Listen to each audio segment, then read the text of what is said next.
The wreckage still smoked when Adrian Cole pulled himself from the twisted metal of the cargo hauler. His ears rang from the impact, and blood trickled down his temple where a piece of shrapnel had grazed him. The twin suns of this unnamed world blazed overhead, turning the desert landscape into a furnace of red sand and jagged obsidian formations. He wasn't supposed to be here. Adrian was an engineer, not a soldier. His job was maintaining the atmospheric processors on mining vessels, not surviving crashes on hostile alien worlds. The distress beacon on his suit blinked uselessly. The hauler's main transmitter was scattered across half a kilometer of desert. Adrian surveyed the damage, his trained eye cataloging salvageable parts. The cargo bay had split open like a ripe fruit, spilling containers across the sand. Most held mining equipment bound for the outer colonies. Nothing that would help him survive here. A glint of metal caught his attention among the debris. Not from the ship, the color was wrong. This metal seemed to drink in the harsh sunlight rather than reflect it. Adrian approached cautiously, his boots crunching on the crystalline sand. It was a sword. But calling it merely a sword felt like calling a fusion reactor merely a battery. The blade was impossibly black, seeming to bend light around its edges. Strange symbols ran along its length, pulsing with a faint inner light that made his eyes water to look at directly. The hilt was wrapped in what looked like scales from some massive creature, and the pommel held a stone that shifted colors like oil on water. Adrian's first thought was practical. This thing might be worth something. Alien artifacts fetched high prices on the gray market. His second thought was more cautious. Someone had packed this in secret cargo. Someone who clearly didn't want it found by customs. He reached for his emergency kit instead, pulling out a collapsible shelter and water purifier. Survival first, treasure hunting later. But as he worked to set up a basic camp, his eyes kept drifting back to the sword. It lay there in the sand like a sleeping predator, beautiful and threatening in equal measure. The attack came at sunset. Adrian had just managed to jury-rig a weak distress signal from salvage parts when he heard them a low thrumming that seemed to come from the sand itself. He looked up to see figures emerging from behind the obsidian formations. They moved with inhuman grace, their bodies covered in form-fitting armor that shifted colors to match their surroundings. The Velari. Adrian had heard stories about them in spaceport bars. Desert nomads who had never been conquered, not even by the Terran colonial forces. They were said to move like ghosts and fight like demons. The stories hadn't mentioned how tall they were. Each warrior stood at least 7 feet, with elongated limbs that suggested a lower gravity evolution. They formed a circle around his makeshift camp, energy spears humming with barely contained power. Adrian raised his hands slowly, trying to remember the universal gestures for "I come in peace" and "Please don't turn me into charcoal." One of them stepped forward, and Adrian realized with a start that this was a woman. Her armor was more ornate than the others, with flowing script etched into the metal. When she removed her helmet, Adrian saw a face that was almost human, if humans had skin the color of burnished copper, and eyes that glowed amber in the dying light. She spoke in a language that sounded like wind chimes, caught in a thunderstorm. Adrian shook his head, tapping his universal translator. It sputtered and gave him fragments. Trespasser, sacred ground, death. Not encouraging. The warrior woman gestured sharply at his camp, then at the scattered cargo. Her eyes scanned the wreckage with the efficiency of someone used to battlefield assessment. Then she saw the sword. The change was instant and terrifying. Every warrior dropped to one knee in perfect synchronization, heads bowed. The woman's amber eyes went wide with something Adrian couldn't identify: fear, awe, religious ecstasy. She spoke again, and this time the translator managed better. "The Queen's blade. Here. After so long." Adrian followed her gaze to the sword. "That old thing, look. If it's yours, take it. I just want to get off this rock alive." The woman, clearly some kind of commander, approached the sword with reverence. She circled it twice, making gestures that looked ritualistic. Then she turned back to Adrian, with an expression that made his blood run cold. "You have touched it," she said in accented but clear English. "Show me your hands." "I haven't touched anything," Adrian protested. "I've been too busy trying not to die." She moved faster than his eyes could track. One moment, she was 3 meters away. The next, she had his wrists in an iron grip. She examined his palms with intense scrutiny, then released him, with what sounded like a sigh of relief. "The mark is not there. You are fortunate, human." She gestured to her warriors. "We will take the blade to the queen. You will come as well." "Now wait a minute." "You will come," she repeated, "or you will remain here, permanently." Adrian looked at the circle of energy spears, then at the endless desert beyond. "You know what I've always wanted to meet royalty." The journey to their city took 3 days through terrain that seemed designed to kill unprepared travelers. The Velari moved across the desert like it was their personal highway, their long legs eating up distance, while Adrian struggled to keep pace. They gave him water and a cloth to wrap around his head against the sun, but made it clear he was somewhere between guest and prisoner. The commander, who introduced herself as Kaya, rode beside him on something that looked like a cross between a motorcycle and a living creature. It skimmed across the sand on appendages that might have been mechanical or biological.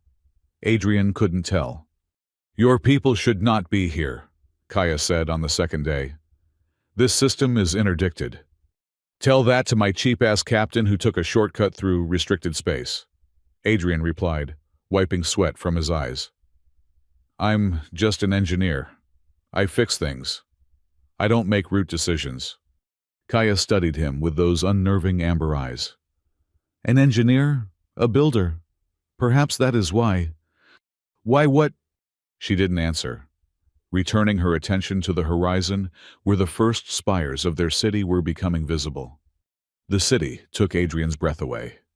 It rose from the desert like a fever dream of organic architecture and impossible geometry. Towers twisted skyward in helical spirals, connected by bridges that looked too delicate to support their own weight. The entire structure seemed to be carved from a single massive crystal that caught and refracted the sunlight into a million dancing rainbows. "Welcome to Cartheda," Kaya said. "The Eternal City, home of the Queen and heart of the Velari people." As they approached the main gates, which looked more grown than built, Adrian noticed the change in the warriors around him. They sat straighter, moved with more precision. Whatever else the Queen was, she clearly inspired both loyalty and fear in her subjects. The sword had been wrapped in what looked like ceremonial cloth and placed in a containment field that hummed with energy. 4 warriors carried it between them like it might explode at any moment. They passed through markets where aliens haggled over goods Adrian couldn't identify, past fountains that defied gravity, through crowds that parted before them like water. Everyone who saw the wrapped bundle carried by the warriors fell silent. Some bowed, others made warding gestures.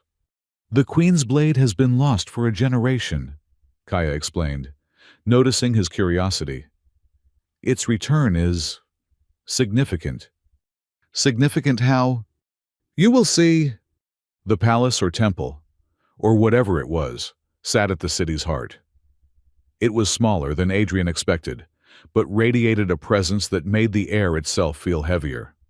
Guards in elaborate armor flanked the entrance, their weapons more ceremonial than practical, but still clearly lethal.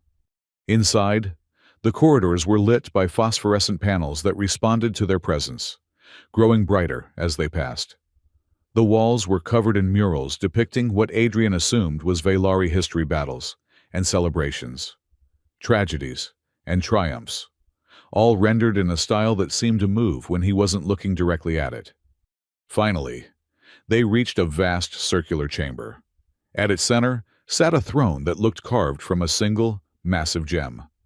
And on that throne, Adrian had expected someone old. The title Queen conjured images of ancient matriarchs weighed down by centuries of rule. But the woman on the throne couldn't have been more than 30 in human years. She was tall, even for a Vaylari, with the same copper skin and amber eyes. But there was something else about her equality that made the air around her shimmer, like heat waves off desert sand. "My queen," Kaya said, dropping to one knee. The other warriors followed suit. Adrian remained standing, which earned him several hostile looks. The Queen Solara, as she would later introduce herself, rose from her throne with fluid grace. She wore robes that seemed to be cut from the night sky itself, complete with slowly moving points of light that might have been stars. Her eyes fixed on the wrapped bundle, and Adrian saw her hands tremble slightly. "Is it true?" Her voice was music and thunder combined. "Has the blade returned?" "It has, Majesty," Kaya confirmed, "found in the wreckage of a human vessel." Solara's gaze shifted to Adrian, and he felt like he was being X-rayed. "And this is the human who found it." "I didn't exactly find it," Adrian said, figuring honesty might keep him alive longer. "It was in our cargo. Secret manifest. I was just trying to salvage survival supplies when your people showed up. Yet you did not touch it." "Lady, I'm an engineer. I don't touch strange alien artifacts that glow. That's how you end up dead or worse." Something that might have been amusement flickered across her perfect features. Wise.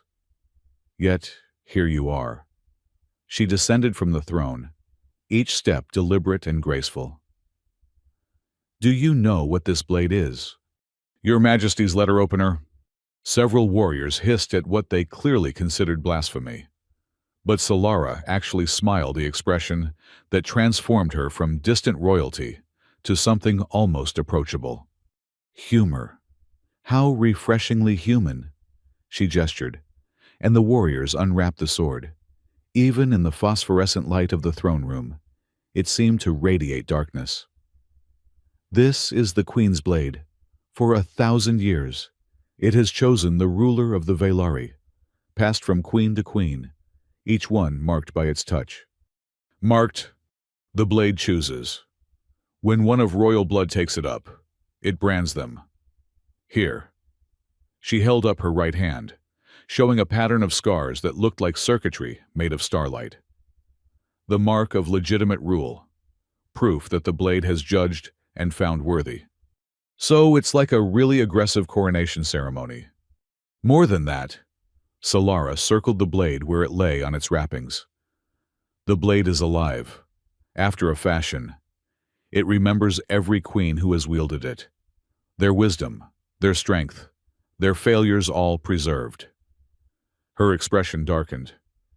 "It was lost 20 years ago when my mother's ship was attacked by raiders. We thought it destroyed. And now it's back," Adrian said. "That's good, right? Everyone seems pretty excited about it."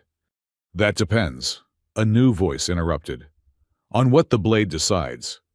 Adrian turned to see a Vaylari male entering the chamber, where Solara was grace and controlled power. This man was all sharp edges and barely leashed violence. His armor was functional rather than ceremonial, scarred from actual combat. When he looked at Adrian, his expression suggested he was calculating how many pieces he could cut him into. "General Kale," Solara said, and Adrian heard warning in her tone. "You were not summoned." "Forgive me, Majesty." Kale's bow was perfunctory. "But when I heard the blade had returned, and in the hands of a human..." He let the implications hang. "The human has not touched it," Kaya said firmly. "So he claims." Kale's eyes never left Adrian. "But humans lie. It is their nature." "That's racist," Adrian said. "Also, factually wrong. We only lie about 60% of the time. 70 tops." Kale's hand went to his weapon, but Solara's voice cracked like a whip. "Enough. The blade is here. That is what matters." She looked at Adrian. "Though the general raises a point, the blade must be verified, its power confirmed." "Can't you just pick it up?" Adrian asked. "You've got the marks already." The marks fade when a queen dies. The blade must choose anew.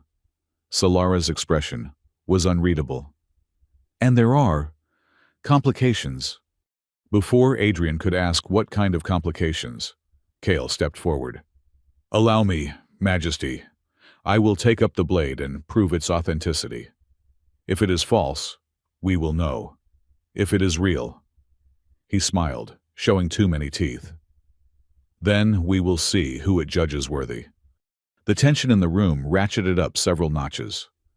Adrian might not understand Velari politics, but he recognized a power play when he saw one. The blade chooses royalty, Solara said carefully. You are of noble blood, Kyle, but not royal. Laws can be changed. Bloodlines. Reinterpreted. Kale was already moving toward the sword. Unless your Majesty fears what the blade might decide, it was a trap, Adrian realized. If Solara tried to stop him, she'd look weak. If she let him try and the blade accepted him, she'd face a legitimate challenge to her rule. And if the blade killed him, well, that would solve one problem but create others. Wait, Adrian said, surprising himself. There's something you should know. Everyone turned to look at him. Kale's expression was murderous, but Adrian pressed on.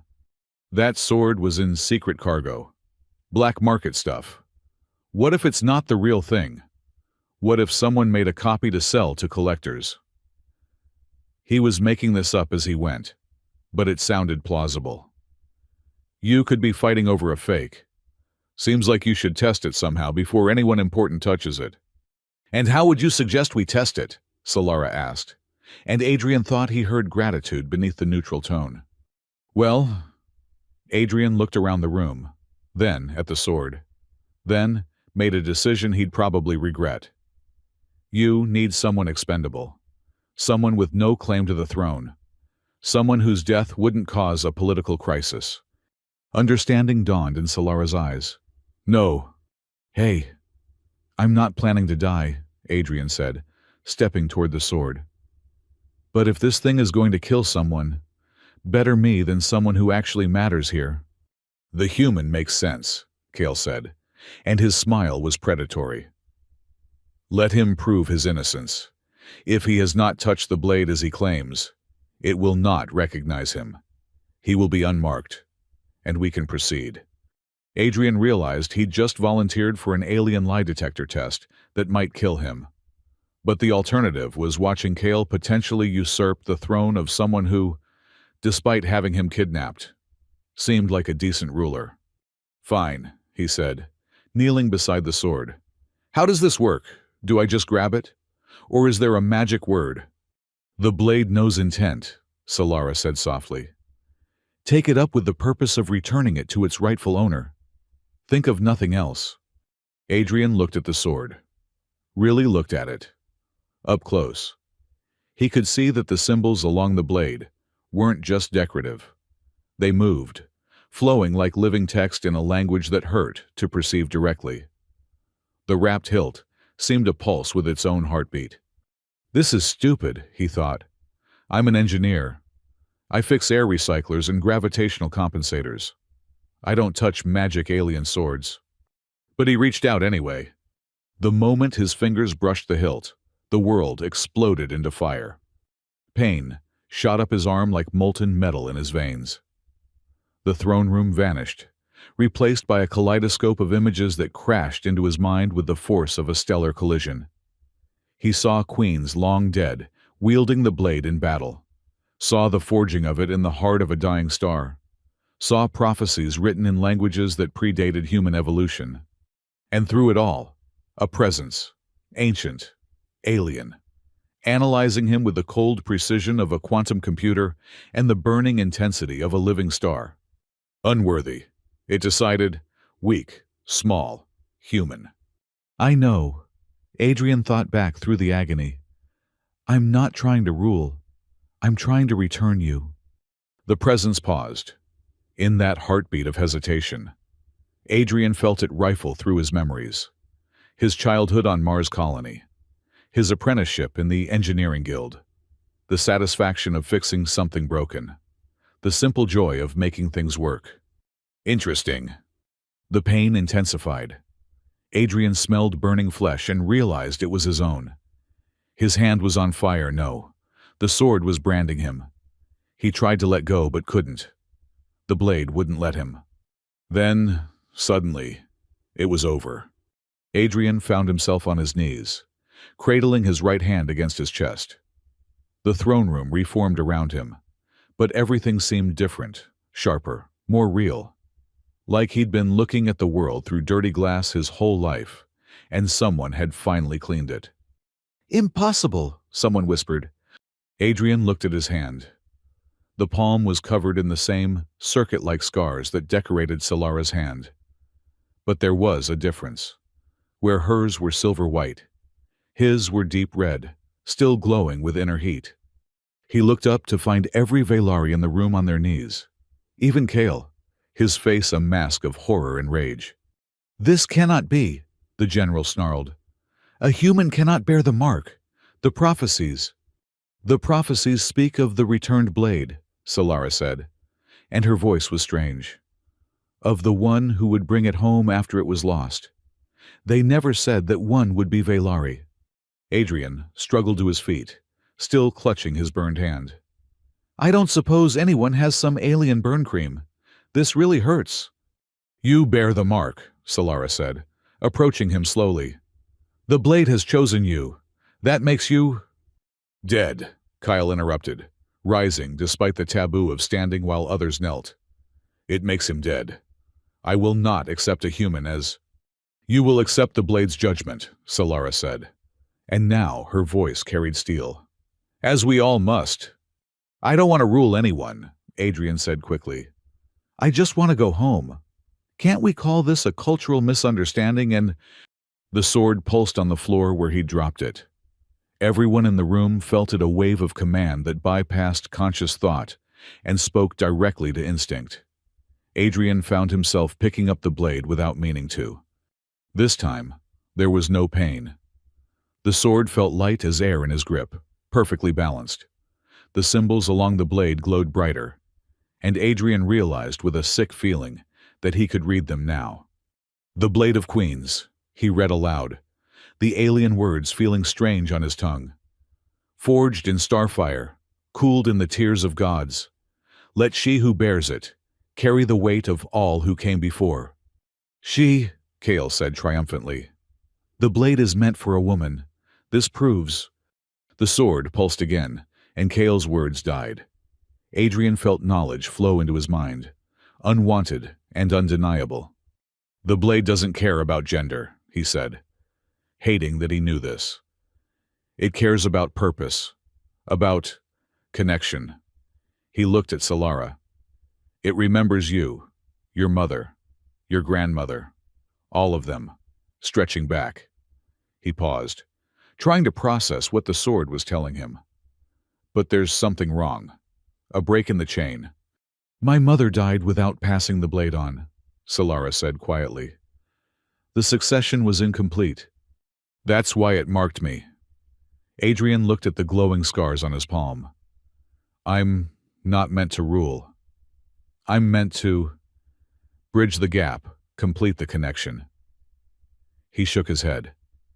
"This is insane. I fix broken things for a living, not broken dynasties." "Perhaps," Solara said slowly, "that is exactly what you are meant to fix." Before anyone could respond, alarms began wailing throughout the palace. Kaya pressed a hand to her ear, listening to some communication device, then paled. "Majesty," she said urgently. "Scout ships on the edge of the system. The hegemony has found us."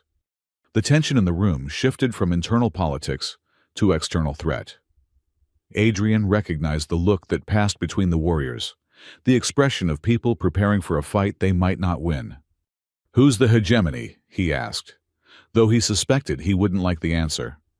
"The reason the blade was lost," Solara said grimly. "The ones who killed my mother and 1,000 of our warriors. They've been searching for the blade ever since." "Let me guess," Adrian said, looking at the softly glowing sword in his hand. "They can track it somehow." "Once activated, Yes. Kale's expression was calculating. Which means human. That you've just doomed us all. Adrian wanted to argue, but the sword pulsed in his grip, and he knew with sickening certainty that Kale was right. The blade had been dormant for 20 years, hidden and safe.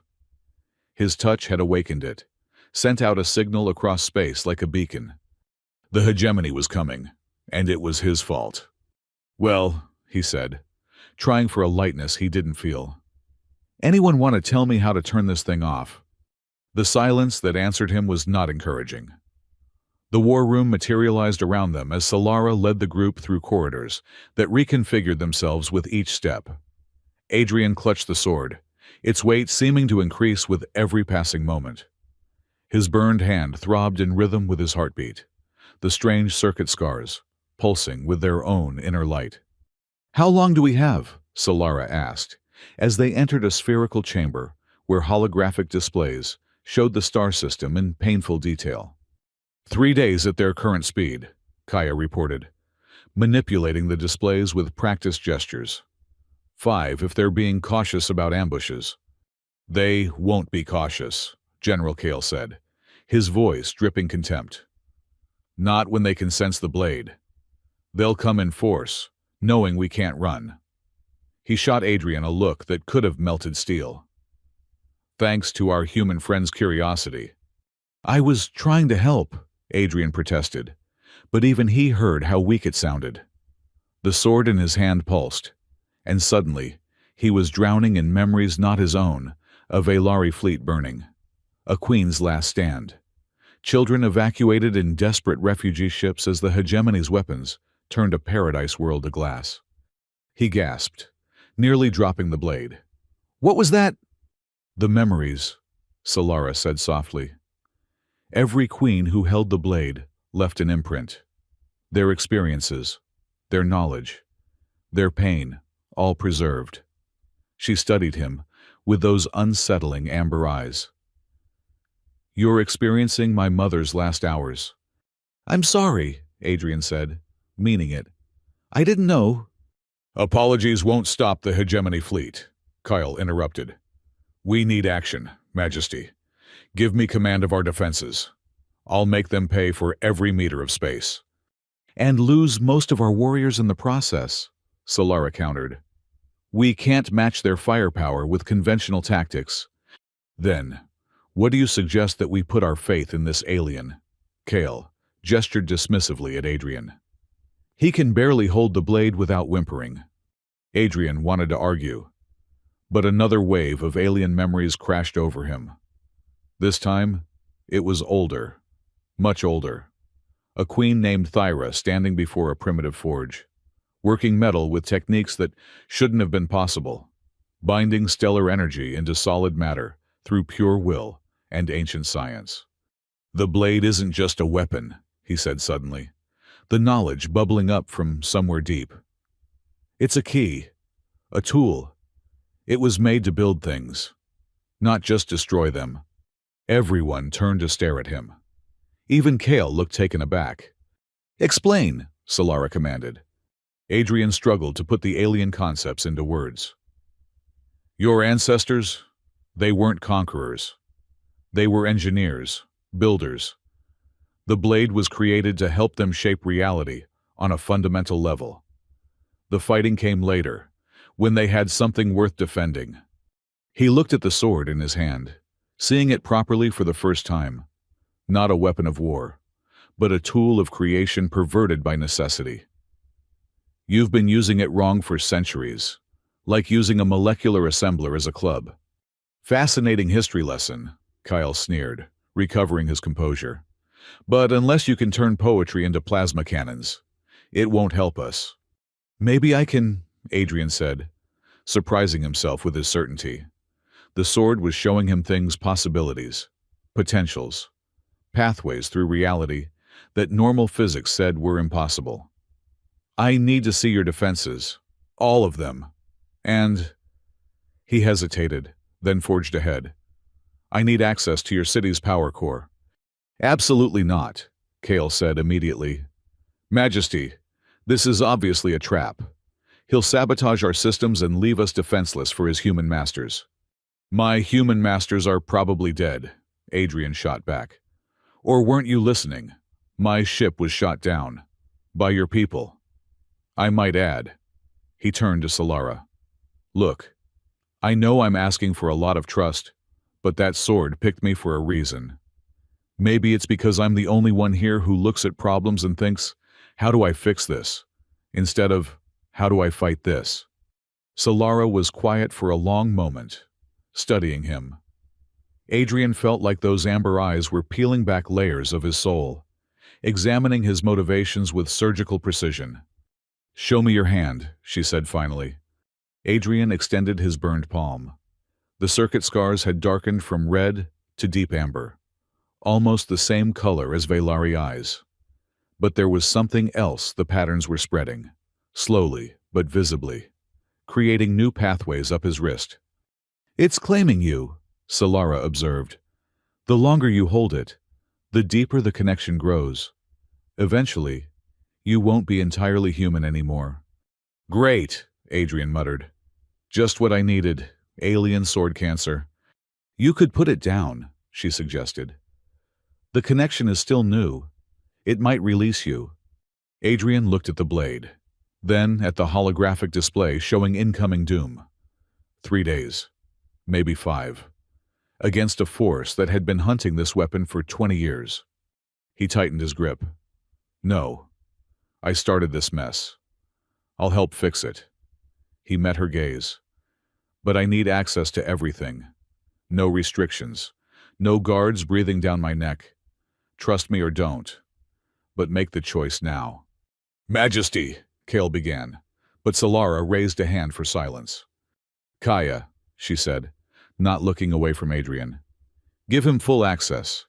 Everything he needs. Your Majesty, Kale's composure finally cracked. This is madness. You're entrusting our survival to an alien who's held the blade for less than an hour. Yes, Solara said simply. I am. She turned to face her general, and Adrian saw steel beneath her regal bearing. Because in less than an hour, he's shown more understanding of the blade's true nature than our scholars have in generations. Because the blade chose him, whether we like it or not, and because, General, we are out of conventional options. I will not stand by while... Then don't stand by, Solara interrupted. Prepare our warriors. Set your ambushes. Plan your last stands. But while you're fighting the war we'll lose, let him try to prevent it. The tension between them crackled like lightning. Adrian had the distinct feeling he was witnessing an argument that had been building for years, maybe decades. Finally, Kale bowed stiffly. As your Majesty commands. But when this fails, and it will fail, remember that you chose the word of an outsider over your own people. He turned on his heel and strode from the chamber, several warriors following in his wake. He's going to be a problem, Adrian observed. Kyle has been a problem since my mother died, Solara said wearily. He believes strength comes from tradition, from maintaining the old ways without question. My mother's death only reinforced his belief she died because she tried to negotiate with the hegemony instead of fighting. What happened? They promised safe passage for our refugees if she surrendered the blade. She agreed. Solara's expression was distant, lost in memory. They killed her anyway, destroyed the refugee ships, would have glassed our world if we hadn't activated the planetary shields in time. I'm sorry, Adrian said again, understanding now why Kale distrusted outsiders. Don't be sorry. Be brilliant. Solara nodded to Kaya. Show him everything. And engineer. She paused at the door. Try not to blow up my city. The next 20 hours were a blur of alien technology and impossible physics. Adrian's engineering training had prepared him for a lot: how to repair failing life support systems, how to jury-rig communications from spare parts, how to coax one more jump out of damaged FTL drives.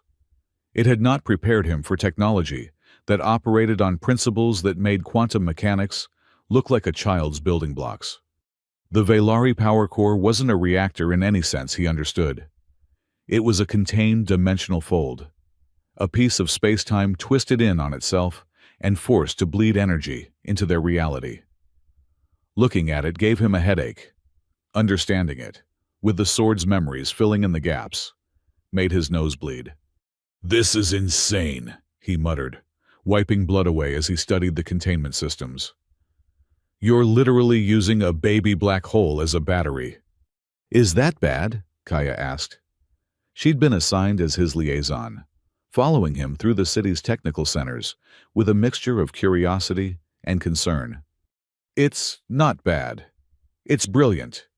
Insanely dangerous. But brilliant." Adrian traced the power flows with his enhanced perception, seeing patterns that normal human eyes couldn't process. "Your ancestors were either geniuses or completely mad. Both, according to the histories," Kaya said dryly. "Is this helping with our current problem?" "Maybe." Adrian pulled up holographic displays of the city's defensive systems. "Your shields are impressive, but they're designed to repel energy weapons and kinetic strikes. The hegemony uses something different, don't they?" "Void weapons," Kaya confirmed, her expression darkening. "They punch holes through shields, through armor, through reality itself. There's no conventional defense." "Because you're thinking conventionally." Adrian manipulated the displays, rearranging defensive grids, power distributions, shield harmonics. The sword in his hand grew warm, approving. "What if, instead of trying to stop their weapons, we made their weapons irrelevant?" "How?" Adrian grinned, the expression slightly manic after hours without sleep. "By making the city impossible to hit." He threw himself into the work with the focused intensity that had gotten him through engineering school on Mars, despite being the youngest in his class. The sword fed him knowledge, not just technical specifications, but the philosophy behind Velari technology. They didn't just manipulate energy and matter. They convinced reality to be different than it was. The defensive modifications required a complete rebuild of their shield generators. Adrian found himself directing teams of Velari technicians who regarded him with mixtures of awe and skepticism. Some followed his instructions precisely. Others questioned every decision. "You want us to reverse the polarity on a dimensional stabilizer?" one tech asked, her tone suggesting he'd asked her to divide by zero. "Not reverse," Adrian corrected, sketching equations in the air that the sword translated into Velari mathematical notation. "Invert. Create a standing wave that exists in phase space, but not real space." "That's impossible." "So is your power core. But it works." Adrian touched the sword to a console, and suddenly the equations made perfect sense to everyone watching. "Look, I know it's counterintuitive, but the hegemony weapons work by forcing reality to accept an impossible state, a hole where matter should be. We're going to make the entire city an impossible state. You can't punch a hole in something that isn't entirely there." The tech's eyes widened as understanding dawned. "A phase shield, not blocking attacks but existing outside their frame of reference." She immediately began implementing his modifications with renewed enthusiasm. Adrian moved from station to station, the sword's knowledge flowing through him like water. He wasn't just drawing on one queen's expertise, but thousands of years of accumulated understanding. Each problem led to 3 solutions. Each solution revealed 4 new problems. It was exhausting and exhilarating in equal measure. Sometime during the second day, Solara found him passed out over a control console, the sword still clutched in his hand. She studied the displays around him, noting the radical changes he'd made to their defensive systems. "Will it work?" she asked Kaya.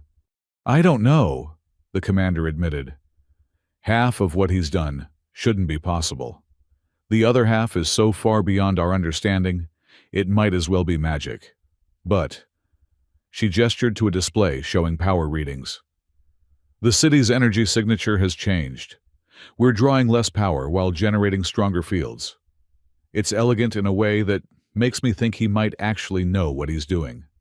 Solara reached out to touch Adrian's shoulder, then stopped as the sword pulsed, warning, "How are the integration symptoms?" "Accelerating." Kaya pulled up medical scans. The neural pathways in his brain are restructuring. His DNA is stable, but there are markers appearing that we don't recognize. If he keeps holding the sword, he'll become something new. Solara finished. Neither human nor Velari. She was quiet for a moment. Wake him. Time grows short. Adrian came awake with a gasp, momentarily lost between human memories and alien knowledge. The sword pulsed in his grip, and he realized he couldn't let go even if he wanted to. The weapon had fused to his palm, skin and metal merging at the quantum level. "How long was I out?" he asked, his voice hoarse. 6 hours, Kaya informed him. "The hegemony fleet has increased speed. They'll be here in 18 hours. The modifications, 70% complete. Your engineering teams have been working without rest." Adrian pushed himself upright, ignoring the protest from his body. He'd been running on stimulants and sword energy for too long, but the work wasn't done. "I need to see the weapon systems," he said. "Defense won't be enough. We need to be able to hit back." "Our weapons can't penetrate their shields," Kaya said. "We've tried for 20 years. "Your weapons can't," Adrian corrected. "But what if we built new ones?" He was already moving, driven by purpose and desperation.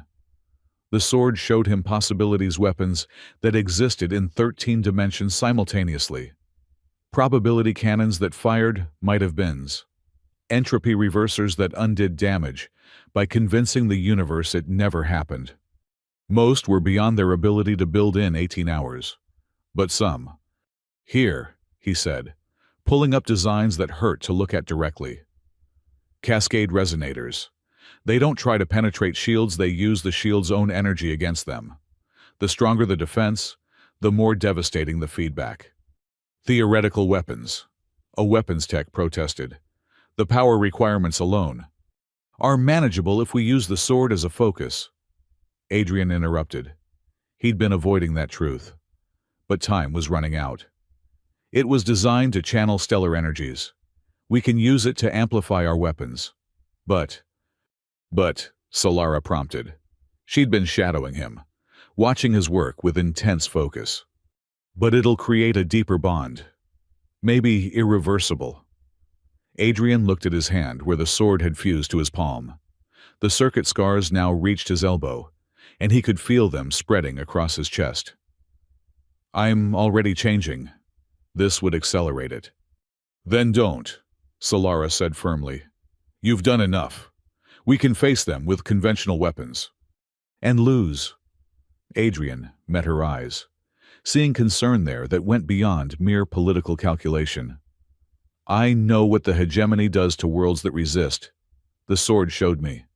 They don't just conquer, they erase. Culture, history, identity, all gone. They'll turn your people into drones." "Better to die free than live as slaves," Kaya said, echoing what was clearly a Velari proverb. "Better still to live free," Adrian countered.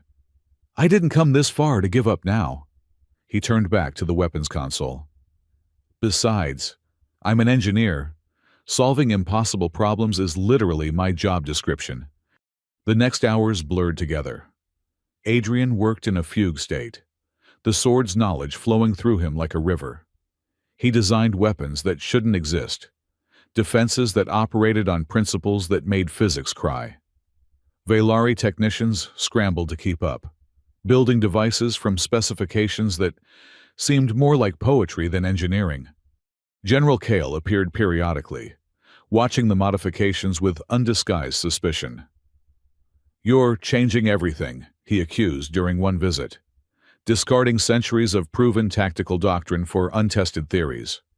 "Your proven tactics didn't save the Queen," Adrian said without looking up from his work. "Maybe it's time to try something new." Kale's hand went to his weapon, but Solara's presence stopped him. The general stormed out, But Adrian knew the confrontation was only postponed, not avoided. As the hegemony fleet approached a sensor range, Adrian made final adjustments to the city's defenses. The phase shields shimmered into existence, making Cartheta flicker like a mirage. Cascade resonators powered up with harmonics that made the air itself sing. And at the center of it all, Adrian stood with the Queen's blade, ready to channel energies that no human was meant to touch. "You know," he said to Solara, as they watched the fleet approach on long-range sensors. "When I woke up 3 days ago, my biggest concern was whether the coffee maker in the cargo bay had survived the crash." "And now?" she asked. "Now I'm about to fight an interstellar empire with a magic sword and theoretical weapons that might explode if I sneeze wrong." He managed a tired grin. "Still beats fixing air recyclers." The first hegemony ships dropped out of FTL at the system's edge. They were massive things, all angles and aggression, designed to intimidate as much as destroy. Adrian counted 30 capital ships, each one capable of glassing a continent. "They brought a full battle group," Kaya observed. "They're not taking chances." "Good," Adrian said, feeling the sword's eagerness for battle, or was that his own? It was getting harder to tell where he ended and the weapon began. "Neither are we." The hegemony fleet advanced in perfect formation, void weapons charging with energies that made space itself recoil. In 3 days, Adrian had gone from simple engineer to the architect of an impossible defense. Now came the test. As the first void weapons fired, reality itself seemed to hold its breath. The phase shields activated, and Cartheta vanished. Not destroyed, not hidden, simply elsewhere. The void weapons passed through empty space, their impossible energies finding no target. The hegemony fleet paused, confused by the absence of expected destruction. Then the cascade resonators fired. Adrian channeled power through the sword, his consciousness expanding to encompass the entire defensive grid.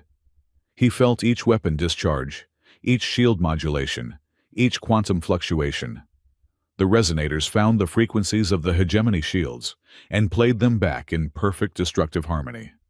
3 capital ships imploded as their own defenses turned against them. But the hegemony adapted quickly.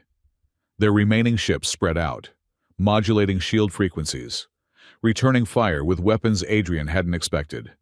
Probability bombs that tried to rewrite history, so Cartheta had never existed. Entropy beams that aged sections of the city 1,000 years in seconds. Adrian countered desperately, using the sword to reinforce reality, to insist that Cartheta would continue to exist. The strain was enormous. He felt his neurons firing in patterns that human brains weren't designed for. Blood ran from his nose, his ears. The circuit scars spread across his entire body, glowing bright enough to be seen through his clothes. "Adrian," Solara's voice seemed to come from very far away. "You're killing yourself." "Not yet," he gasped, pouring more power through the weapons grid. "Still got work to do." The battle raged in dimensions that normal senses couldn't perceive. Adrian fought with mathematics and willpower, convincing the universe that the hegemony's weapons were merely suggestions rather than facts. The cascade resonators sang their destructive song, and more enemy ships fell. But they kept coming. The hegemony had brought enough firepower to crack a moon, and they were focusing it all on one city. Even with the phase shields, even with impossible weapons. The math was simple. They were outnumbered 30-1. "We need to retreat," Kale's voice crackled over communications. "My warriors are in position to cover an evacuation." "No," Adrian said, an idea forming through the haze of pain and alien knowledge. "We're not running. We're going to win." "How?" Solara demanded. Adrian smiled. The expression, half human determination, half something else entirely. "By giving them exactly what they came for." He raised the sword, and every Velari in the city felt it. The blade's presence expanded, touching each mind, each soul. For a moment, they were all connected, queen and commoner. warrior and technician, native and alien engineer. Trust me, Adrian said through that connection. And whatever happens next, don't stop believing. Then he did something incredibly stupid. He dropped the phase shields. Cartheta snapped back into normal space, fully visible and vulnerable.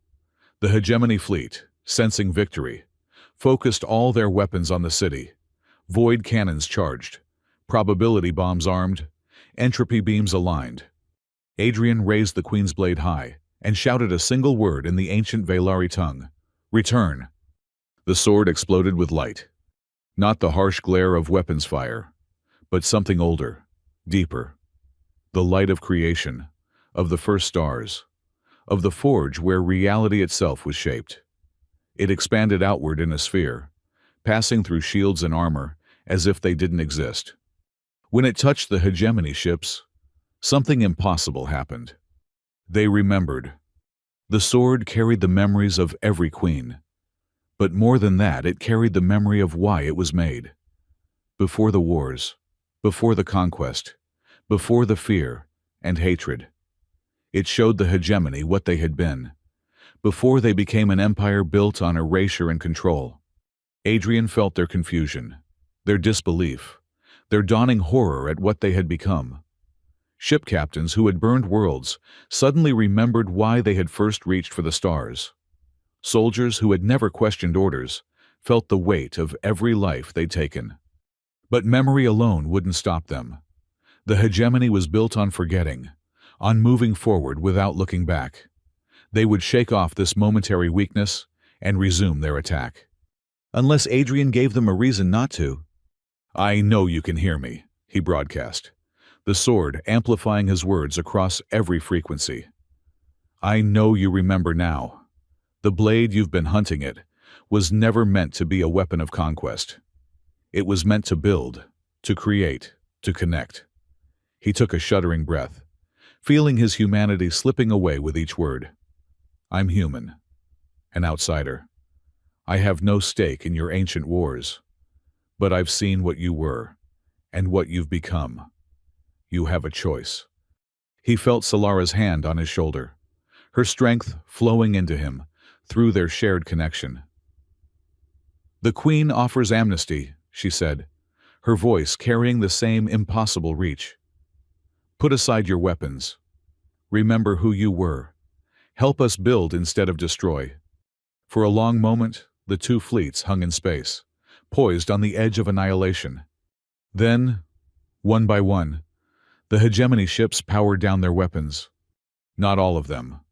3 dreadnoughts, their captains too far gone in hatred and conditioning, opened fire. But their shots went wide as their sister ships moved to block them. The hegemony fleet turned on itself. Those who remembered protecting Cartheta from those who refused to. Adrian watched through fading vision as civil war erupted among their enemies. The sword had done more than defend the city. It had shattered the hegemony's certainty, their unity of purpose. You did it, Solara whispered. You actually did it. Not done yet, Adrian mumbled, swaying on his feet. The sword was consuming him, rewriting every cell in his body. But there was one more thing to do. The blade. You need to take it. It's bonded to you, she protested. Removing it could kill you. Not removing it definitely will. Adrian met her eyes, seeing his reflection there, no longer entirely human, but not quite Velari either. Something new. Something that shouldn't exist. The sword was always yours. I was just keeping it warm. He pressed the hilt into her hands, and for a moment, they both held it. The connection between them blazed like a star. Queen and engineer, tradition and innovation, what was and what could be. Then Adrian let go. Pain shot through him as the blade separated from his flesh. He collapsed, his body going into shock as it tried to figure out what he was without the sword's support. Solara caught him, the blade singing in her grip as it recognized its true bearer. Stay with me, she commanded. That's a royal decree. Adrian managed a weak laugh. Sorry, Your Majesty. Even magic swords can't fix everything. Around them, the battle was ending. The loyal hegemony ships had disabled the rebels and were broadcasting requests for dialogue. Kale's warriors stood down, uncertain but hopeful. The city's impossible weapons powered down. Their purpose served. "You saved us," Solara said. "You saved everyone." "Team effort," Adrian corrected. "I just did what engineers do. Found a broken system and figured out how to fix it."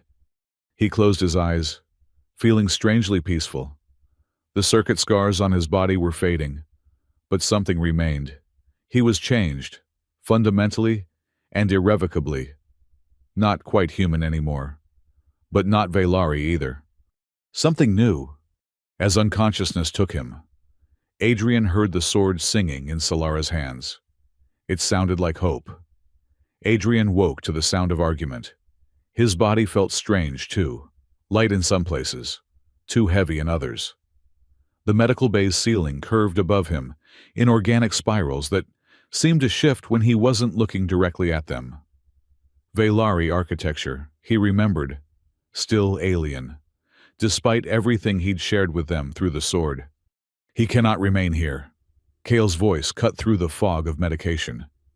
"The human served his purpose, but now he's a liability. Look at him, neither one thing nor another. An abomination." "He saved your life." Solara's response was sharp as winter wind. "He saved all our lives. And in doing so, created a precedent that will haunt us for generations. What happens when word spreads? When other outsiders come claiming the blade chose them? Will you welcome them all with open arms?" Adrian tried to sit up, immediately regretting it as the room spun. His hands, both hands now, bore the fading traces of circuit scars. They no longer glowed, but they hadn't disappeared entirely. The patterns seemed to shift beneath his skin like living tattoos, responding to his heartbeat. "You're awake." A young Velari woman appeared at his bedside, her medical scanner humming softly. She had the copper skin of her people, but her eyes were green instead of amber unusual. Adrian's enhanced knowledge supplied, "Please don't move. Your cellular structure is still stabilizing." "How long?" Adrian asked, his voice rough. 6 days, the medic replied. "You've been in and out. Your body couldn't decide what it wanted to be. So we've been helping it remember how to be human." She paused, studying her readings. Mostly human, anyway. The argument outside continued, growing heated. Adrian caught fragments: constitutional crisis, sacred traditions, dangerous precedent. He didn't need to guess what they were discussing. "They're talking about me," he said. It wasn't a question. The medic nodded uncomfortably. "The general has called for a council gathering. He claims your actions, while heroic, have created a theological problem. No off-worlder has ever wielded the Queen's blade and lived. The fact that you survived and returned it," she trailed off, "makes me inconvenient," Adrian finished. He understood politics, even alien ones. Heroes were useful during crisis, embarrassing after. "What does the Queen say?" "She argues for integration, says you've earned a place here through service and sacrifice." The medic adjusted something on his IV line. "But the council is divided. Some see you as blessed, others as cursed. A few think you're the herald of a new age." "And what do you think?" She looked at him directly for the first time. Those green eyes, thoughtful. "I think you're a man who touched something beyond understanding and came back changed. Whether that's blessing or curse depends on what you do next." Before Adrian could respond, the door opened. Solara entered, still carrying the Queen's blade. She'd integrated it into her royal regalia. The weapon hung at her side, like it had always belonged there. The sight of it made Adrian's hand ache with phantom pain. "Leave us," she commanded the medic, who bowed and withdrew. Solara studied Adrian with an intensity that made him want to check if his hospital gown was properly fastened. She looked tired, he realized, the kind of bone-deep exhaustion that came from fighting battles with words instead of weapons. "How do you feel?" she asked finally. "Like I've been taken apart and reassembled by someone reading the instructions in a language they don't speak," Adrian said honestly. "But alive. That's more than I expected." "The blade changed you," she said. "More than just physically. Our healers say your neural pathways have been restructured. You think faster now, process information in ways human brains shouldn't be capable of. And then there's this." She gestured, and his hand moved involuntarily, the circuit scars flaring briefly with amber light. "I can still feel it," Adrian admitted. "The sword. Even though you're holding it, there's still a connection, like an echo." "That echo is what's keeping you alive," Solara said bluntly. "Your human physiology couldn't handle the changes alone. The residual connection to the blade is acting as a bridge, helping your body adapt." She paused, choosing her words carefully. "It also means you can never fully leave. The blade will always call to you, and you to it." "Kale must love that," Adrian said dryly. A bitter smile crossed Solara's face. "Kyle has made his position clear. He's called for your exile at best, execution at worst. He claims you're a corruption of our most sacred traditions." "He's not entirely wrong," Adrian said. "I did corrupt things. Your whole defense network runs on principles that spit in the face of traditional Velari warfare doctrine. And saved us because of it." Solara moved to the window, looking out at her city. "The hegemony ships are still here. You know, in orbit, negotiating. 3 of their captains have requested asylum. They say the memories you showed them won't let them go back to what they were." "I didn't mean for that to happen," Adrian said. "I just wanted to stop them from killing everyone." "Intent and result rarely align perfectly." She turned back to him. "Which brings us to the current problem. You're not human anymore, not fully. But you're not Velari either. You exist between worlds, touched by power that should have killed you. The question is, what do we do with you?" Adrian felt a flutter of fear in his chest. He'd been so focused on survival, on solving the immediate crisis, that he hadn't thought about after. "I suppose asking for a ride home is out of the question." "Your DNA has been altered at a fundamental level," Solara said gently. "Earth's biosphere would reject you like a virus. You'd be dead within days, possibly hours." The fear crystallized into something colder. He was trapped, changed, neither fish nor fowl, as his grandmother used to say. "So what are my options?" he asked, proud that his voice stayed steady. "Fight," Solara said simply. "The council meets tomorrow to decide your fate. Some will speak against you, Kale, foremost among them. But others remember what you did. How you thought not like a conqueror, but like a builder. How you turned certain defeat into impossible victory." She moved closer, and Adrian caught a scent like ozone and desert flowers. "I will speak for you, but you must speak for yourself as well. Tell them who you are, what you believe, why you deserve a place among us. And if they say no, then I'll honor their decision," she said, though something in her expression suggested it would pain her. "I am queen, but I rule by consent of the council. To do otherwise would make me a tyrant." Adrian nodded slowly. He understood. She'd already risked much by trusting him. To push further would fracture her government, maybe start a civil war. He wouldn't ask that of her. "I'll need clothes," he said. "Somehow, I don't think appearing before your council in a medical gown will make the right impression." "Already arranged. Kaya will bring them." Solara hesitated at the door. "Adrian, whatever happens tomorrow, know that I'm grateful. You gave us hope when we had none. You showed us new possibilities. That matters, regardless of the council's decision." She left before he could respond, taking with her the faint hum of the blade's presence. Adrian lay back, staring at the shifting ceiling, and tried not to think about execution methods. Kaya arrived an hour later with clothing that was neither human nor traditional Velari. The outfit was practical pants and tunic in a material that adjusted to temperature, boots that somehow knew exactly how to support his altered feet. But there were touches of ceremony too, the circuit scar patterns embroidered in silver thread, a half cape that suggested authority without claiming it.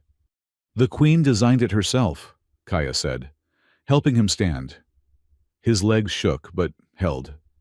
"She said you needed something that showed who you are now, not who you were or who you might become." "And who am I now?" Adrian asked, catching his reflection in a polished surface. He looked older, though only days had passed. His hair had threads of silver that matched the scars on his hands. His eyes were still brown, but flecked with amber that caught the light. "That's what tomorrow will decide," Kaya said pragmatically. "Can you walk? The council won't respect weakness." Adrian took a tentative step, then another.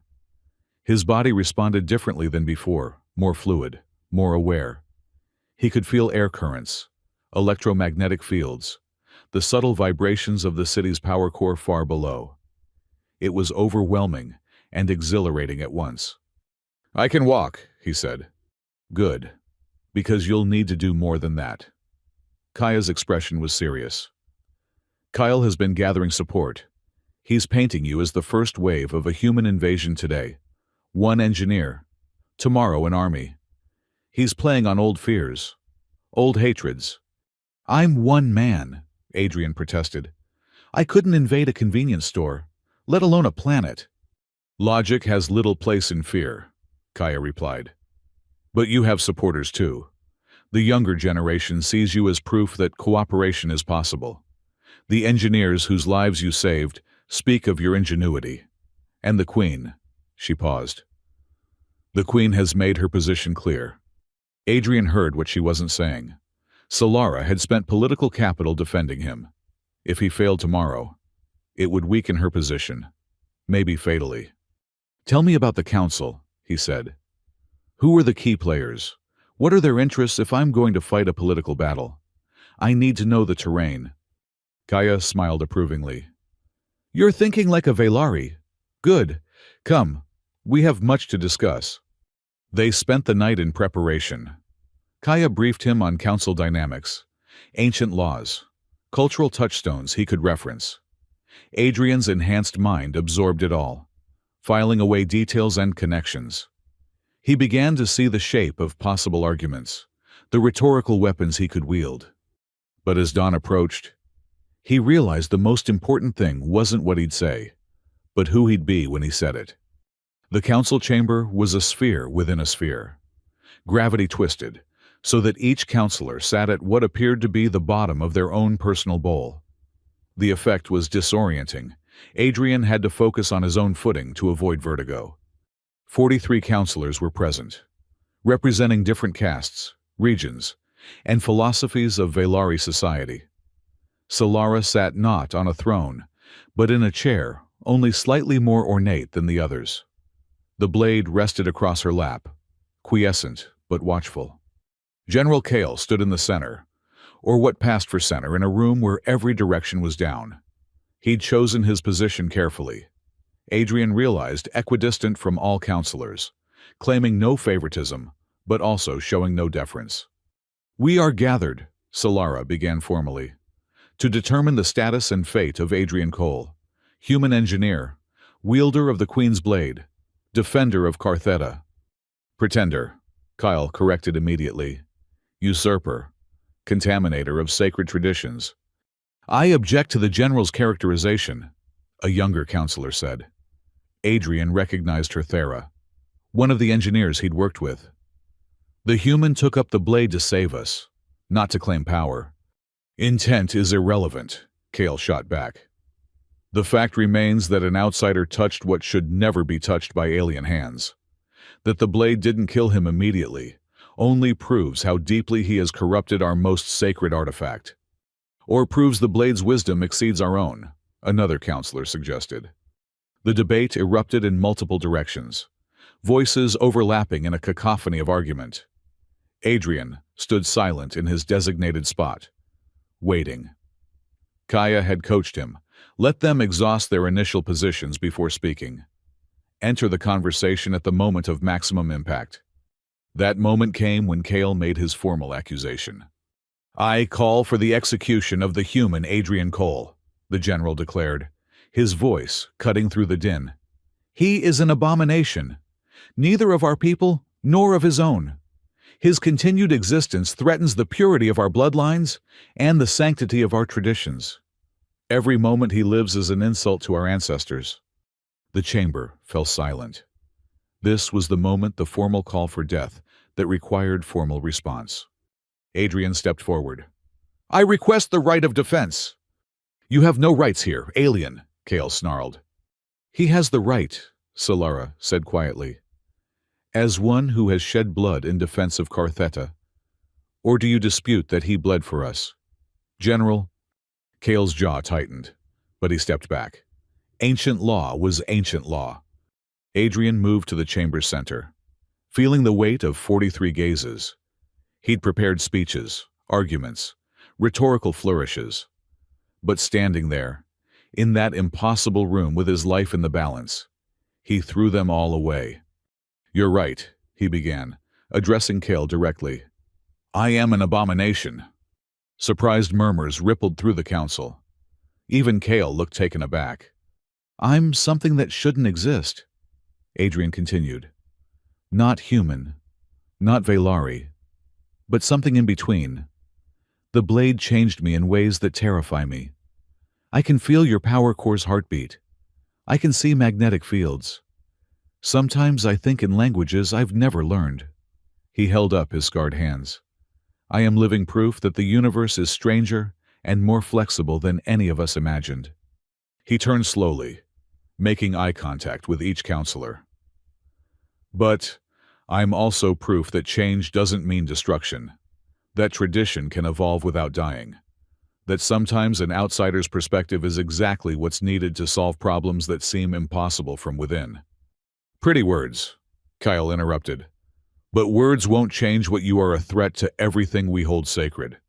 "You're right again," Adrian agreed, earning more surprised looks. "I am a threat, but not to your traditions, to your stagnation. For 20 years, you've been locked in a stalemate with the hegemony, fighting the same battles, using the same tactics, dying the same deaths. How was that honoring your ancestors?" He gestured to the city beyond the chamber walls. "Your ancestors built impossible things. They folded space, captured stars, created beauty that endures millennia. They were innovators, explorers, dreamers. When did you stop trying to surpass them and start just trying to preserve them?" "How dare you?" Kale began. "I dare because I've touched the blade." Adrian cut him off. "I've felt the memories of queens who conquered not just worlds, but ideas. Who built not just cities, but futures. They didn't fear change, they embodied it." He looked directly at Solara. "Your mother died trying to negotiate peace. That wasn't weakness. As some claim, that was evolution, the attempt to become more than conquerors. The blade remembers her vision, even if that vision died with her." "Until you corrupted it with your alien thoughts," Kale accused. "No," Adrian said firmly. "I completed it. The blade chose me not to rule, but to demonstrate, to show that the future doesn't have to look like the past, that human and Velari can work together, that we can build something neither could achieve alone." He spread his arms, indicating himself. "Look at me. Really look. I'm not human anymore. Earth would reject me, but I'm not Velari either. I'll never have your height, your grace, your natural connection to this world. I'm something new, something that exists only because your queen had the wisdom to trust a scared engineer who just wanted to go home. And now that engineer can never go home," Thara observed quietly. "What do you want, Adrian Cole? If not Earth, if not death, then what?" It was the question he'd been dreading and hoping for in equal measure. Adrian took a breath, feeling the circuit scars pulse with his heartbeat. "I want to build," he said simply. I want to take what I've learned, what I've become, and use it. Your defensive systems are just the beginning. Imagine shields that don't just protect, but heal. Weapons that disable rather than destroy. Ships that fold space without breaking it. His voice gained passion. The merger of human innovation and Veilari wisdom could usher in a golden age for both our peoples. Or destruction for both, Kale countered. You speak of merger, but I see only contamination. How long before more humans come, claiming special status because one of their kind touched the blade? How long before we're outnumbered in our own cities? Adrian felt anger spike through him, not his own anger, but an echo of the blade's memories. Queens who had faced similar fears, similar resistance to necessary change. You're so afraid of losing what you have that you've already lost it, he said, his voice carrying an edge of command that surprised everyone, including himself. You cling to the past while the future slips away. The hegemony found you because you were predictable. They nearly destroyed you because you were inflexible. I saved you by being neither. You saved us by luck, Kyle sneered. No, Adrian said firmly. By engineering. By looking at problems from angles you couldn't see. That's what humans bring, not contamination, but perspective. We see solutions where you see only tradition. He paused, gathering his thoughts for the final push. But I'm not asking for open borders or mass integration.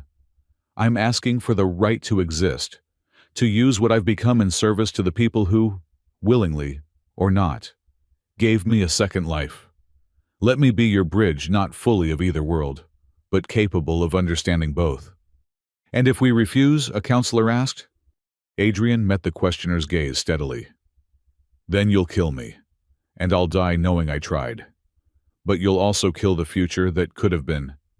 The alliance that might have saved both our peoples. The innovations that could have taken us to the stars.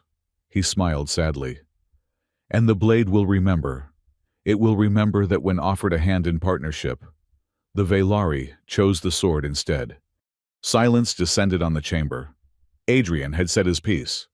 Now came judgment. We will vote, Solara announced. All in favor of execution. 12 lights flared red. Adrian counted them, memorizing faces, fewer than he'd feared, more than he'd hoped. All in favor of exile. 8 lights flared yellow.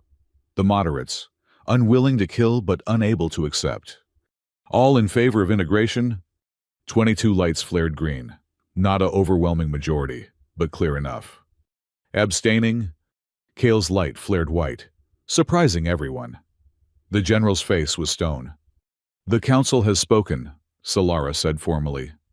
Adrian Cole is granted resident status in Cartheta, with all rights and responsibilities thereof. He will serve as special advisor on human Veilari relations and chief innovation engineer. She paused. General Kale, you abstained. Do you accept the council's decision? Kale stood rigid for a long moment. Then, with visible effort, he bowed. I accept the council's wisdom, though I maintain my reservations. The human, he stopped, corrected himself. Adrian Cole has earned the right to prove himself. I pray the council has not made an error we will all regret. Time will tell, Solara said diplomatically. Adrian, do you accept the position and responsibilities offered? Adrian felt the weight of the moment. This wasn't the life he'd planned. He was an engineer who'd wanted nothing more than steady work and a quiet existence. Now, he was something unprecedented, a living bridge between species, a symbol of change whether he wanted to be or not. I accept, he said, though I have one condition. Tension rippled through the chamber. Even Solara looked wary. I want to establish a training program, Adrian said, for young engineers of both species. Human creativity paired with Veilari knowledge, not to replace your traditions, but to enhance them, to build the future we'll share. Ambitious, Thara murmured appreciatively. Dangerous, Kale countered, but without his earlier venom. Necessary, Solara decided. The council will consider your proposal at the next gathering. For now, welcome to Cartheta. Adrian Cole, may you build wisely." The formal session ended, but Adrian found himself surrounded by counselors, wanting to discuss his ideas. Some were skeptical, others eager, but all were engaged. He fielded questions about defensive improvements, theoretical weapons, peaceful applications of military technology. Through it all, he felt the blade's presence distant now, but never gone. It pulsed with something like satisfaction. The sword had chosen him not to rule, but to catalyze, to be the random element that transformed stable systems into something new. Later, as the crowd finally dispersed, Kyle approached. The general studied him with eyes like flint. "You speak well," Kyle said grudgingly. "But words are wind. You'll be watched. Adrian Cole.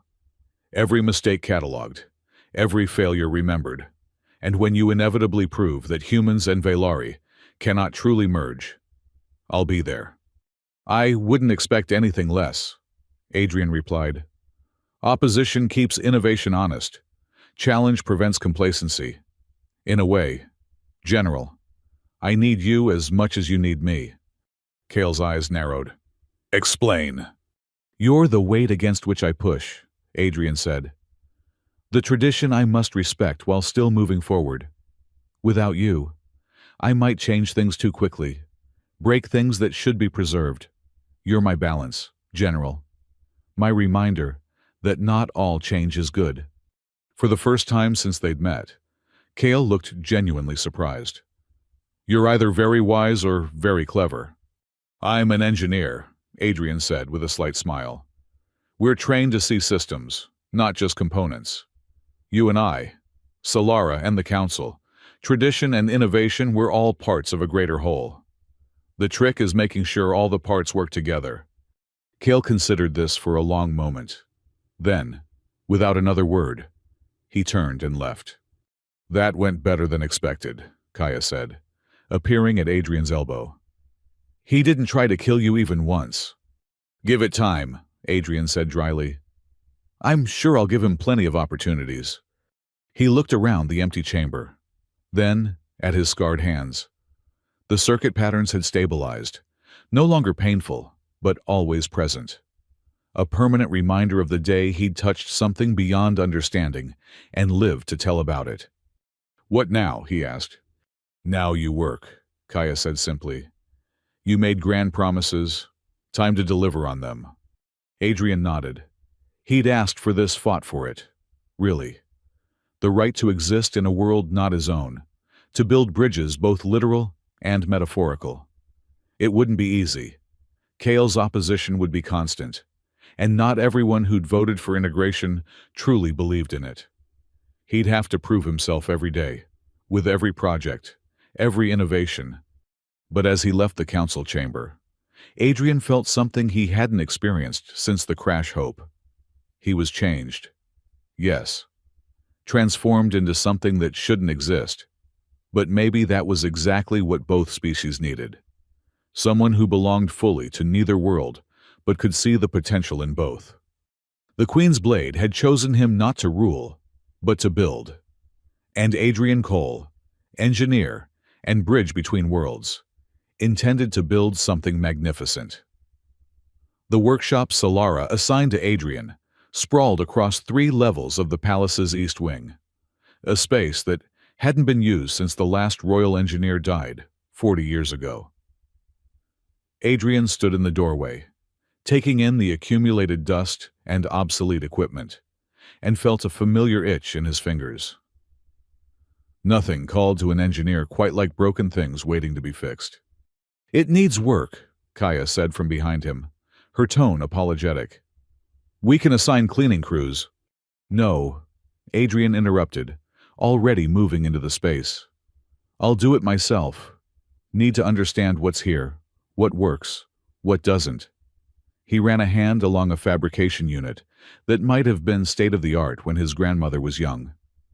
"Besides, cleaning helps me think."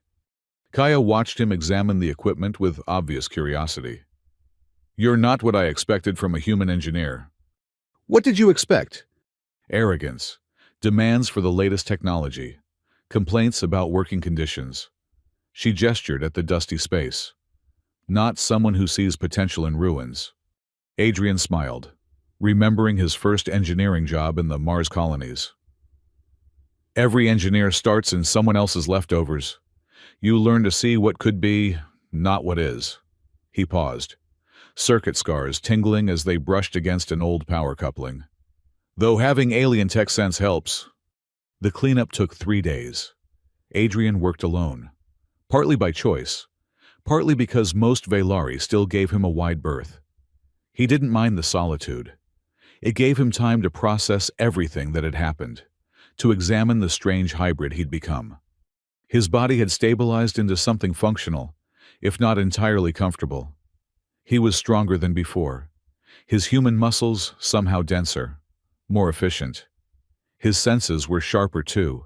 He could hear conversations 3 rooms away, see heat patterns in the walls, feel the electromagnetic pulse of every device around him. But it was the mental changes that unsettled him most. Sometimes he'd start thinking in Velari without realizing it. Other times, he'd know things, technical specifications, historical details, cultural nuances that he'd never learned. The blade had left echoes in his mind, fragments of every queen who'd wielded it.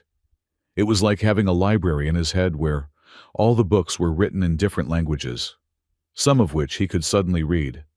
On the 3rd night, as he was calibrating a molecular printer that might actually work with some coaxing, Solara appeared in his doorway. She'd traded her formal robes for practical clothes, fitted pants and a tunic that reminded him she was a warrior as much as a queen. "May I enter?" she asked, observing the formal courtesy due to another's workspace. "It's your palace," Adrian pointed out, but gestured welcome anyway. She moved through the cluttered space with careful grace, examining his progress. "You've been busy." "Busy keeps the existential dread at bay," Adrian said, only half joking. "Plus, I've got promises to keep. Can't revolutionize 2 civilizations with broken equipment." "Is that what you're planning, revolution?" Adrian set down his tools. "Considering. Evolution, maybe. Revolution implies tearing down what came before. I'd rather build on it." He gestured to the molecular printer. "Like this.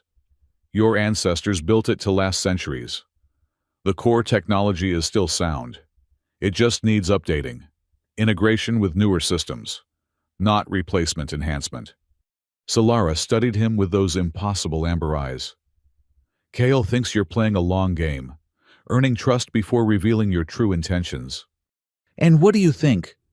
"I think you're exactly what you appear to be, an engineer who can't help but fix broken things." She paused. "I also think you're lonely." The observation hit harder than Adrian expected. He turned back to the printer, using adjustment as an excuse to avoid her gaze. "I've been alone before. Part of the job when you're the only human tech on alien ships. But you've never been this kind of alone." Solara pressed gently. "Cut off from your species, changed into something neither side fully accepts. Even I don't know exactly what you are now." "That makes 2 of us," Adrian admitted. "Sometimes I feel like myself. Other times—" He flexed his scarred hand, watching the patterns shift. "Other times I feel like a translation error, like someone tried to convert human into Velari, but got stuck halfway." "The blade doesn't make errors," Solara said with certainty. "It chose you for a reason. To save your city. Yes, job done. But this—" he gestured at himself. "This feels less like purpose and more like side effect." Solara was quiet for a moment, then moved to an old workbench, running her fingers along its scarred surface. "When I first took the throne, I spent months feeling like an imposter. My mother had been queen for 2 centuries. She knew every law, every tradition, every ceremonial gesture. I was barely 40, a child by our standards. You seem to have figured it out, Adrian observed. By realizing I couldn't be her. Solara's smile was rueful. I had to be my own kind of queen, one who made mistakes, who asked questions instead of pretending to know answers, who trusted engineers with sacred blades. She looked at him directly. Perhaps you need to stop trying to be human or Velari and start being Adrian.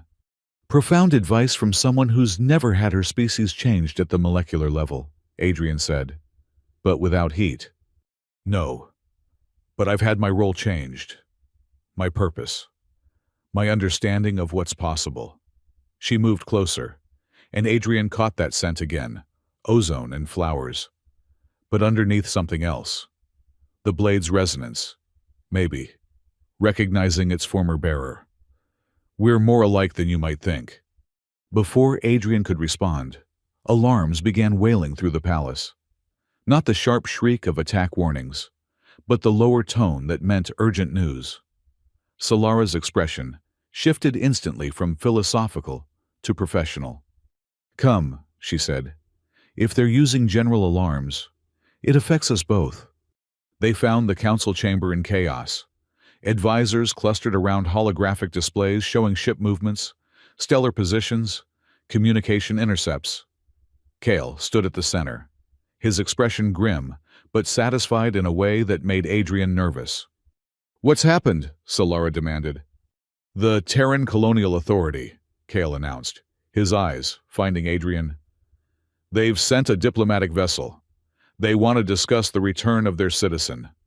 Adrian felt his stomach drop. He'd known this would come eventually, but he'd hoped for more time.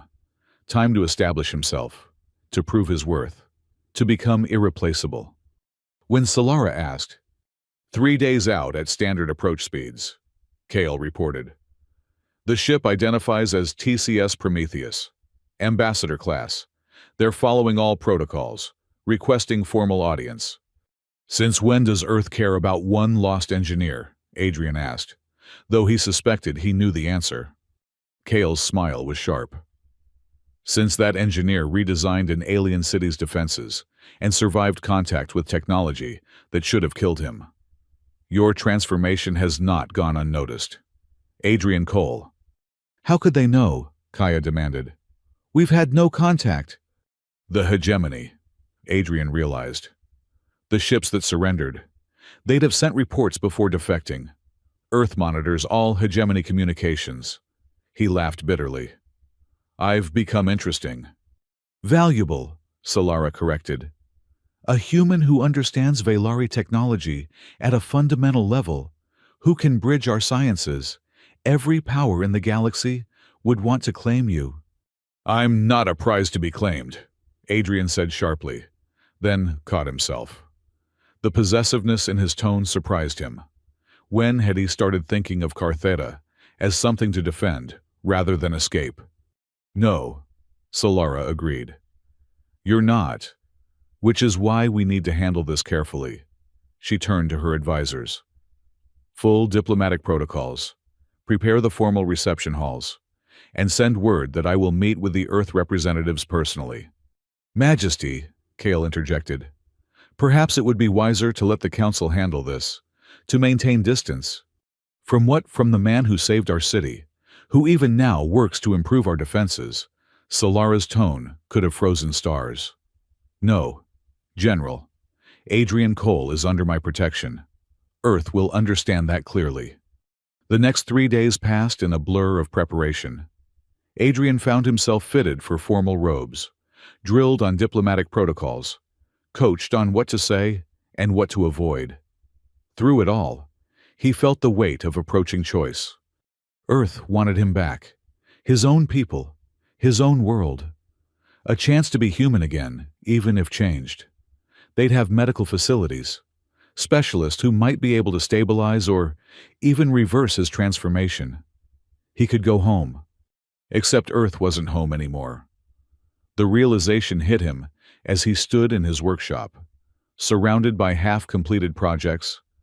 Home was where you built things, where your work mattered, where people trusted you with their most sacred artifacts and impossible problems.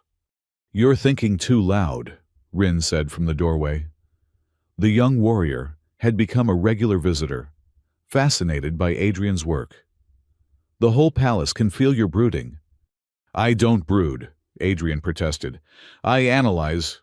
Completely different thing. You analyze broodingly, Rin corrected, entering uninvited and perching on a cleared workbench. Everyone's taking bets on what you'll choose. What are the odds? 3-1 you stay, 5-1 you go, 10-1 you try to steal a ship and run for uncharted space.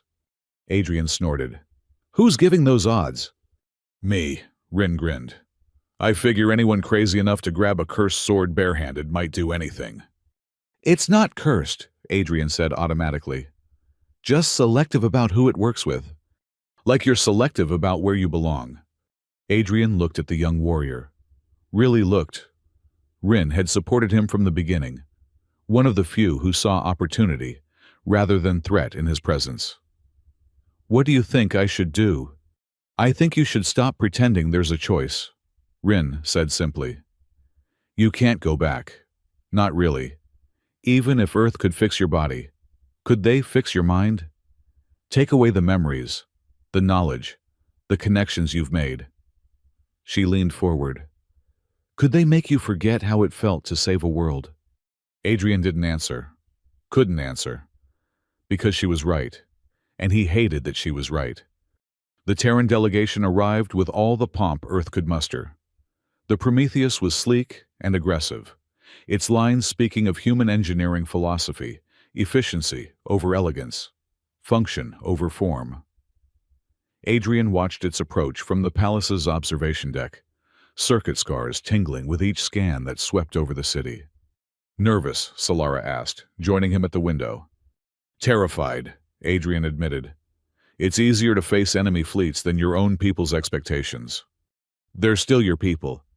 Adrian considered. They're my species. But people. He thought of Rin's easy acceptance, Kaya's professional respect, even Kale's honest opposition. I'm not sure anymore. The formal reception took place in the hall of first meetings, a sphere of crystal that refracted light into rainbows. The Terran delegation looked small and drab against the soaring architecture, 5 humans in formal uniforms, trying to project authority in a space that dwarfed them. Ambassador Sarah Chen led them, her black hair severely pulled back, her expression professionally neutral. Adrian recognized the type career diplomat, trained to see angles and advantages in everything. Her eyes found him immediately, widening slightly at his appearance. Adrian Cole, she said, after the formal greetings were complete. You look, well, Ambassador, Adrian replied, noting how she avoided commenting on his obvious changes. I'm surprised Earth sent someone so quickly.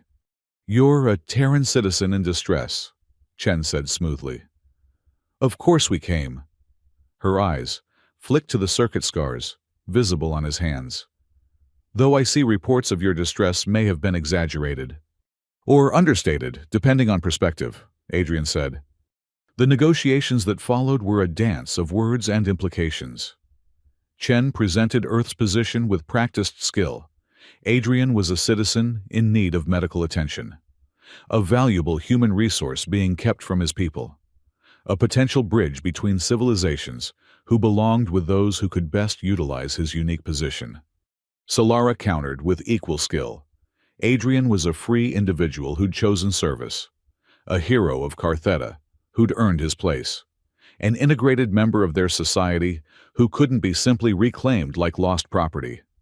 Adrian watched it all with growing unease. They were discussing him like he wasn't there, like he was a resource to be allocated rather than a person with his own will. The Blade's memories stirred, showing him queens who'd faced similar situations, who'd been traded and bargained over like prizes. Enough, he said finally. Standing, both delegations turned to him in surprise. I appreciate everyone's concern for my well-being, but perhaps someone should ask what I want. Of course, Chen said smoothly. That's why we're here, to ensure you have choices. Choices. Adrian tasted the word. Like the choice to remain human. That ship has sailed. Ambassador. Literally sailed through my DNA and kept going. Our medical facilities can't undo what the Queen's blade did. Adrian interrupted. I know. I've run the calculations. The changes go deeper than genetics. I'm quantumly entangled with Velari technology now. Trying to extract that would be like trying to unbake a cake. Chen's expression didn't change. But Adrian caught the slight tightening around her eyes. She'd known, or at least suspected. This wasn't a rescue mission, it was a recruitment. Even so, she pressed. Earth is your home. Your people need you. The knowledge you've gained, the connections you've made, think what they could mean for human advancement. And think what his loss would mean for ours, Kyle interjected. Adrian was surprised to hear the general defend him, until he realized it wasn't defense. It was possession of a different kind. I'm not a database to be downloaded, Adrian said. Not a resource to be maximized. I'm a person who touched something impossible and survived. That survival came with obligations. To whom? Chen asked. To everyone, Adrian replied. To the Velari who trusted me with their greatest treasure. To the humans who might benefit from what I've learned. To the future we're all stumbling toward. He moved to the center of the hall, addressing both delegations equally. You want to know what I choose? I choose both. I choose neither. I choose to be what I've become, a bridge. Meaning, Chen's diplomatic mask was slipping. I'll establish an exchange program, Adrian announced, the idea crystallizing as he spoke. Human and Velari engineers, working together, learning from each other, building things neither could imagine alone. The council hasn't approved, Kale began. The council will approve, Solara said quietly. Because it's the logical next step. We've hidden in our corner of space too long. Adrian has shown us what cooperation can achieve. And Earth, Chen pressed. What do we gain? Access, Adrian said simply. Limited, controlled, but real. The chance to learn, to grow, to be part of something larger than colonial expansion and resource exploitation.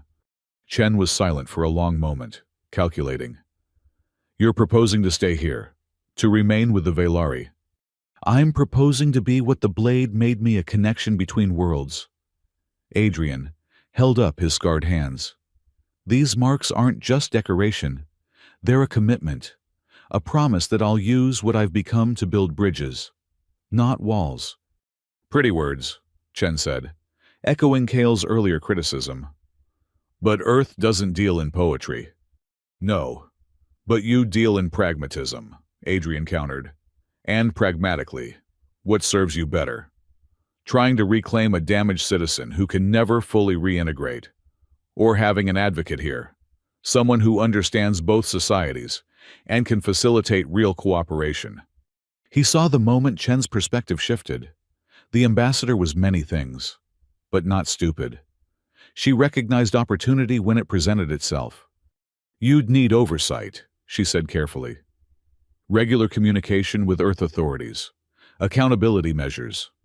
Within reason, Solara interjected. Adrian Cole is a resident of Cartheta. He answers to our laws first.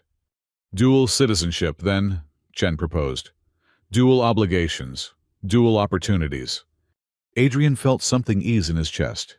They were negotiating now, not fighting, building frameworks instead of walls. The discussions continued for hours, hammering out details. Adrian would remain on Cartheta as chief innovation engineer and liaison.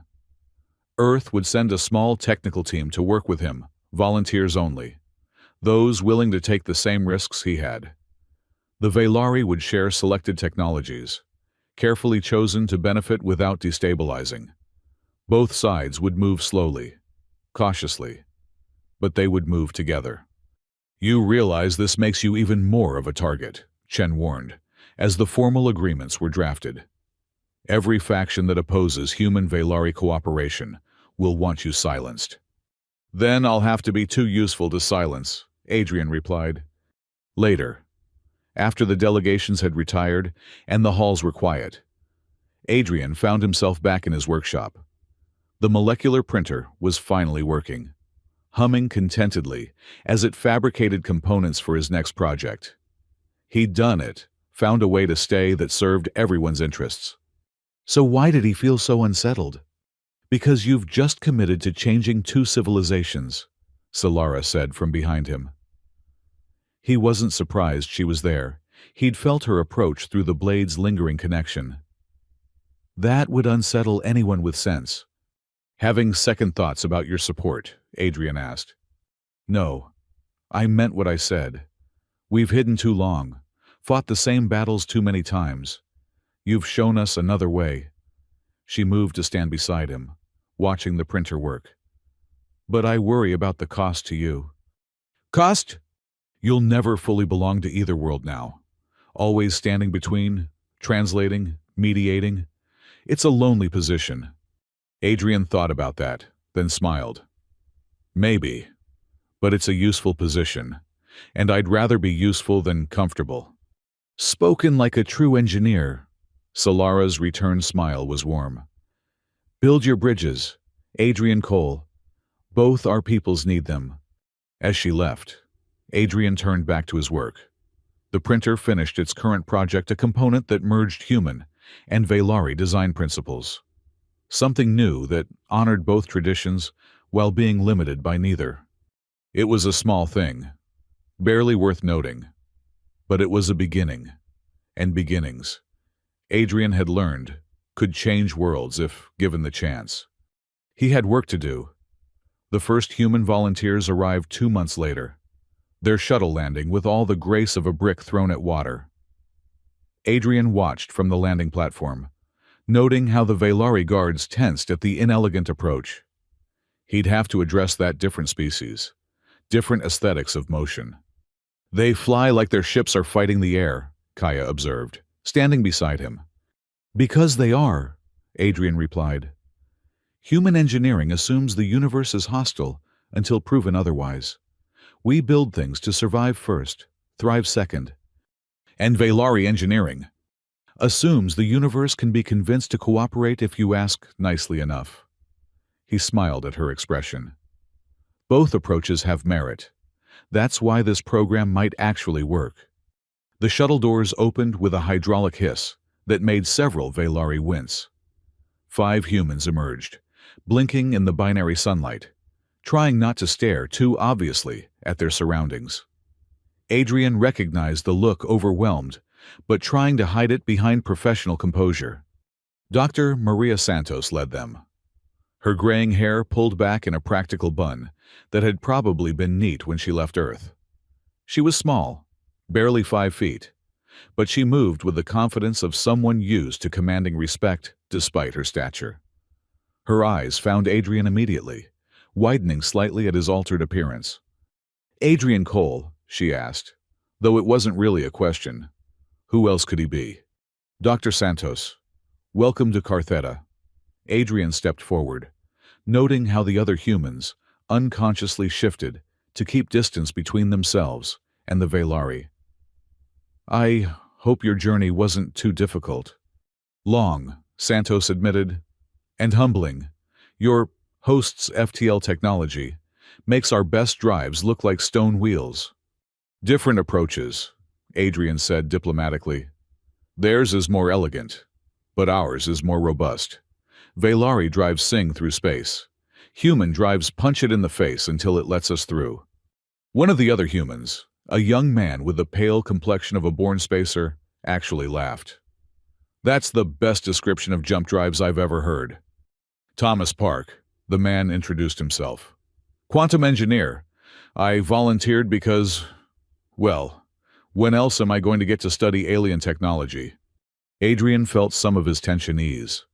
At least one of them was here for the right reasons, curiosity, rather than career advancement or national interest.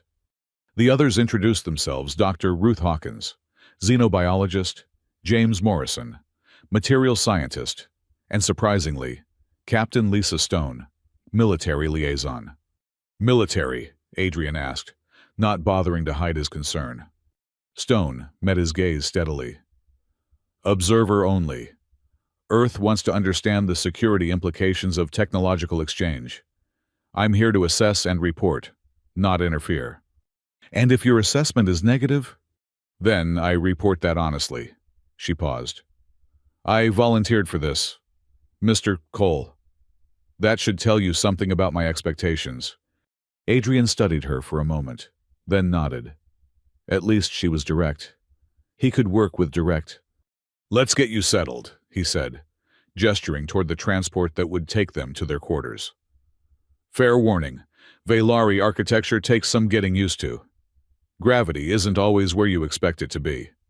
The integration process was predictably rocky. The human quarters were in the same district as Adrian's workshop, close enough for easy collaboration, but separate enough to provide privacy. Adrian had overseen the modifications himself, installing human standard gravity fields and atmospheric controls. But no amount of modification could make alien architecture feel like home. The walls keep moving, Morrison complained on the third day, looking haggard. I swear my bathroom was on the left yesterday. Adaptive architecture, Adrian explained. The building learns your patterns and adjusts to optimize your living space. It's trying to help. It's trying to drive me insane, Morrison muttered. Give it a week, Adrian advised. And stop fighting it. The more you resist, the more it tries to accommodate, which makes things worse. Trust the building. Trust the building, Morrison repeated. Christ, what have I signed up for? But Park had taken to the environment like a fish to water. Adrian found him in the workshop at all hours, studying Velari technology with an enthusiasm that bordered on obsession. This is impossible, Park said during one late-night session, gesturing at a power distribution node. The energy patterns are non-linear, but somehow they're more efficient than linear transmission. It's like they're convincing electrons to take shortcuts. That's exactly what they're doing, Adrian confirmed. Velari technology doesn't force. It persuades. Once you understand that principle, everything else starts making sense. But how? Park demanded. What's the mechanism? Adrian held up his scarred hand, watching the pattern shift. Honestly, I understand it, but can't fully explain it. The blade gave me the knowledge, but it's like knowing how to ride a bicycle without being able to explain balance. That's frustrating, Park said. That's opportunity, Adrian corrected. We figure out the why together. Human analysis. Velari intuition. Build something neither could create alone. The real test came when Kale arrived for inspection. The general had been formally polite since the council meeting, but Adrian knew he was waiting for the humans to fail, to prove his concerns justified. Your students are disrupting the power grid, Kale announced, finding Adrian in the workshop. Define disrupting, Adrian said, not looking up from the converter he was calibrating. Random fluctuations in sectors 7 through 12.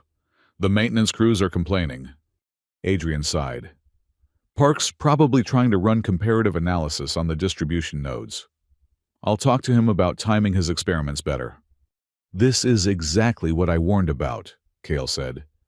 Humans don't understand our technology. They poke and prod without considering consequences.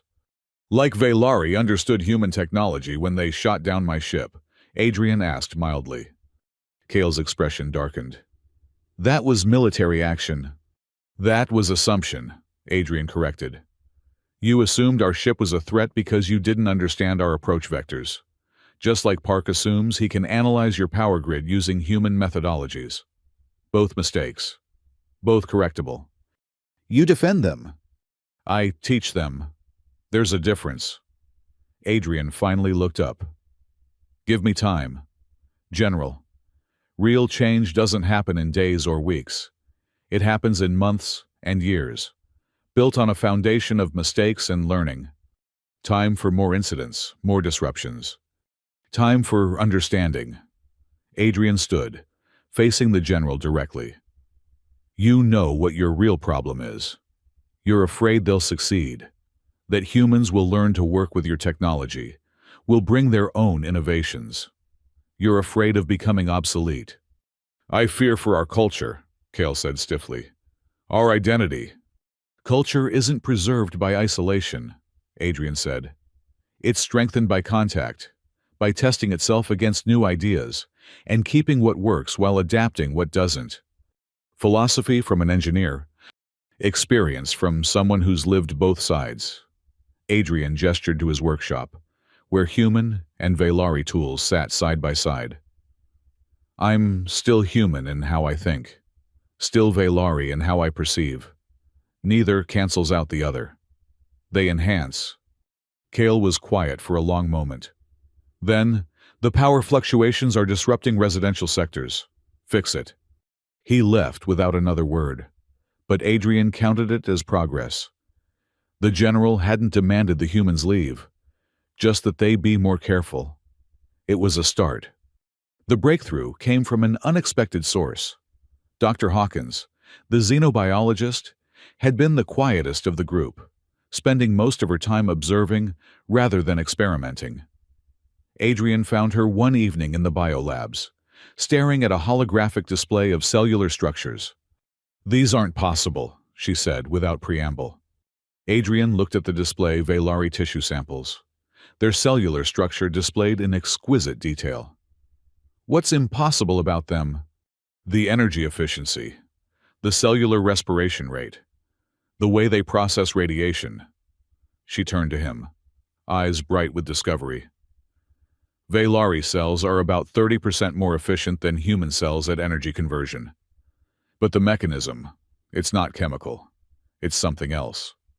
Quantum biological processes, Adrian said, recognizing the patterns.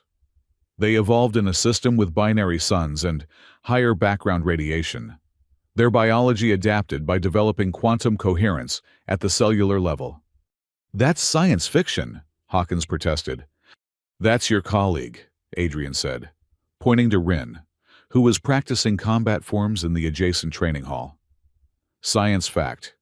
The question is, can we learn from it? Hawkins's expression shifted from skepticism to hunger. The medical applications alone, if we could induce similar efficiency in human cells.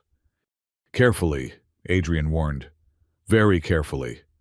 I'm living proof of what happens when human biology meets Velari technology without proper preparation. But you survived, Hawkins pointed out. Changed, but functional. Maybe even improved in some ways. Lucky, Adrian corrected. I got very, very lucky. And I had the blade guiding the process. He showed her his scarred hands. This isn't a path others should follow, but understanding the principles. That's different.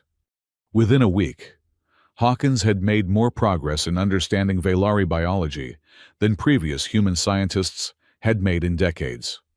She worked with Velari healers, sharing knowledge, building bridges of understanding one cell at a time.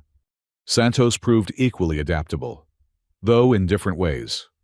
The team lead spent her time not in labs, but in meetings, learning Velari social structures, building relationships. Adrian found her one afternoon sharing tea with Thara, the young counselor who'd supported him. You're not what I expected from Earth scientists, Thara was saying. Oh, Santos sipped her tea carefully.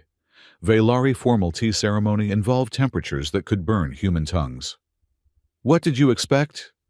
Arrogance, demands, the assumption that your way is the only way. I'm too old for that nonsense, Santos said bluntly. At my age, you learn that being right is less important than being effective, and effectiveness requires understanding, not dominance. Adrian smiled, moving on without interrupting. Santos understood something crucial. Technology exchange wasn't just about science. It was about trust. Morrison struggled the most. The materials scientist approached everything with rigid methodology that clashed with Velari intuitive design.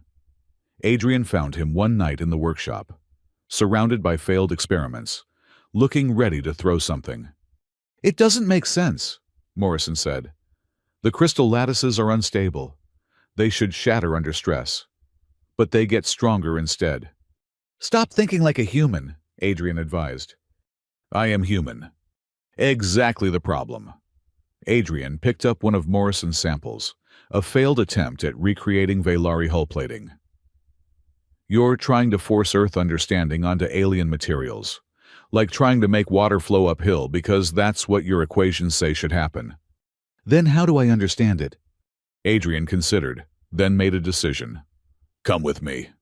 He led Morrison to the city's edge, where the crystal spires gave way to desert. The binary suns were setting, painting the sky in impossible colors. Adrian sat on an outcropping of rock, gesturing for Morrison to join him. What do you see? Adrian asked. Desert, rocks. Two suns that shouldn't be able to support Earth-like life, but somehow do. I see a system in harmony, Adrian said. The binary suns create complex tidal stresses. The desert absorbs and redistributes heat in patterns that moderate temperature. The rocks aren't just rocks, they're part of a mineral cycle that includes the city's living architecture. He turned to Morrison. Everything here is connected. Nothing exists in isolation. That's very zen. But how does it help me understand materials science? Because Valari materials aren't isolated substances, Adrian explained. They're components in a larger system. That hull plating you're trying to recreate. It doesn't work alone.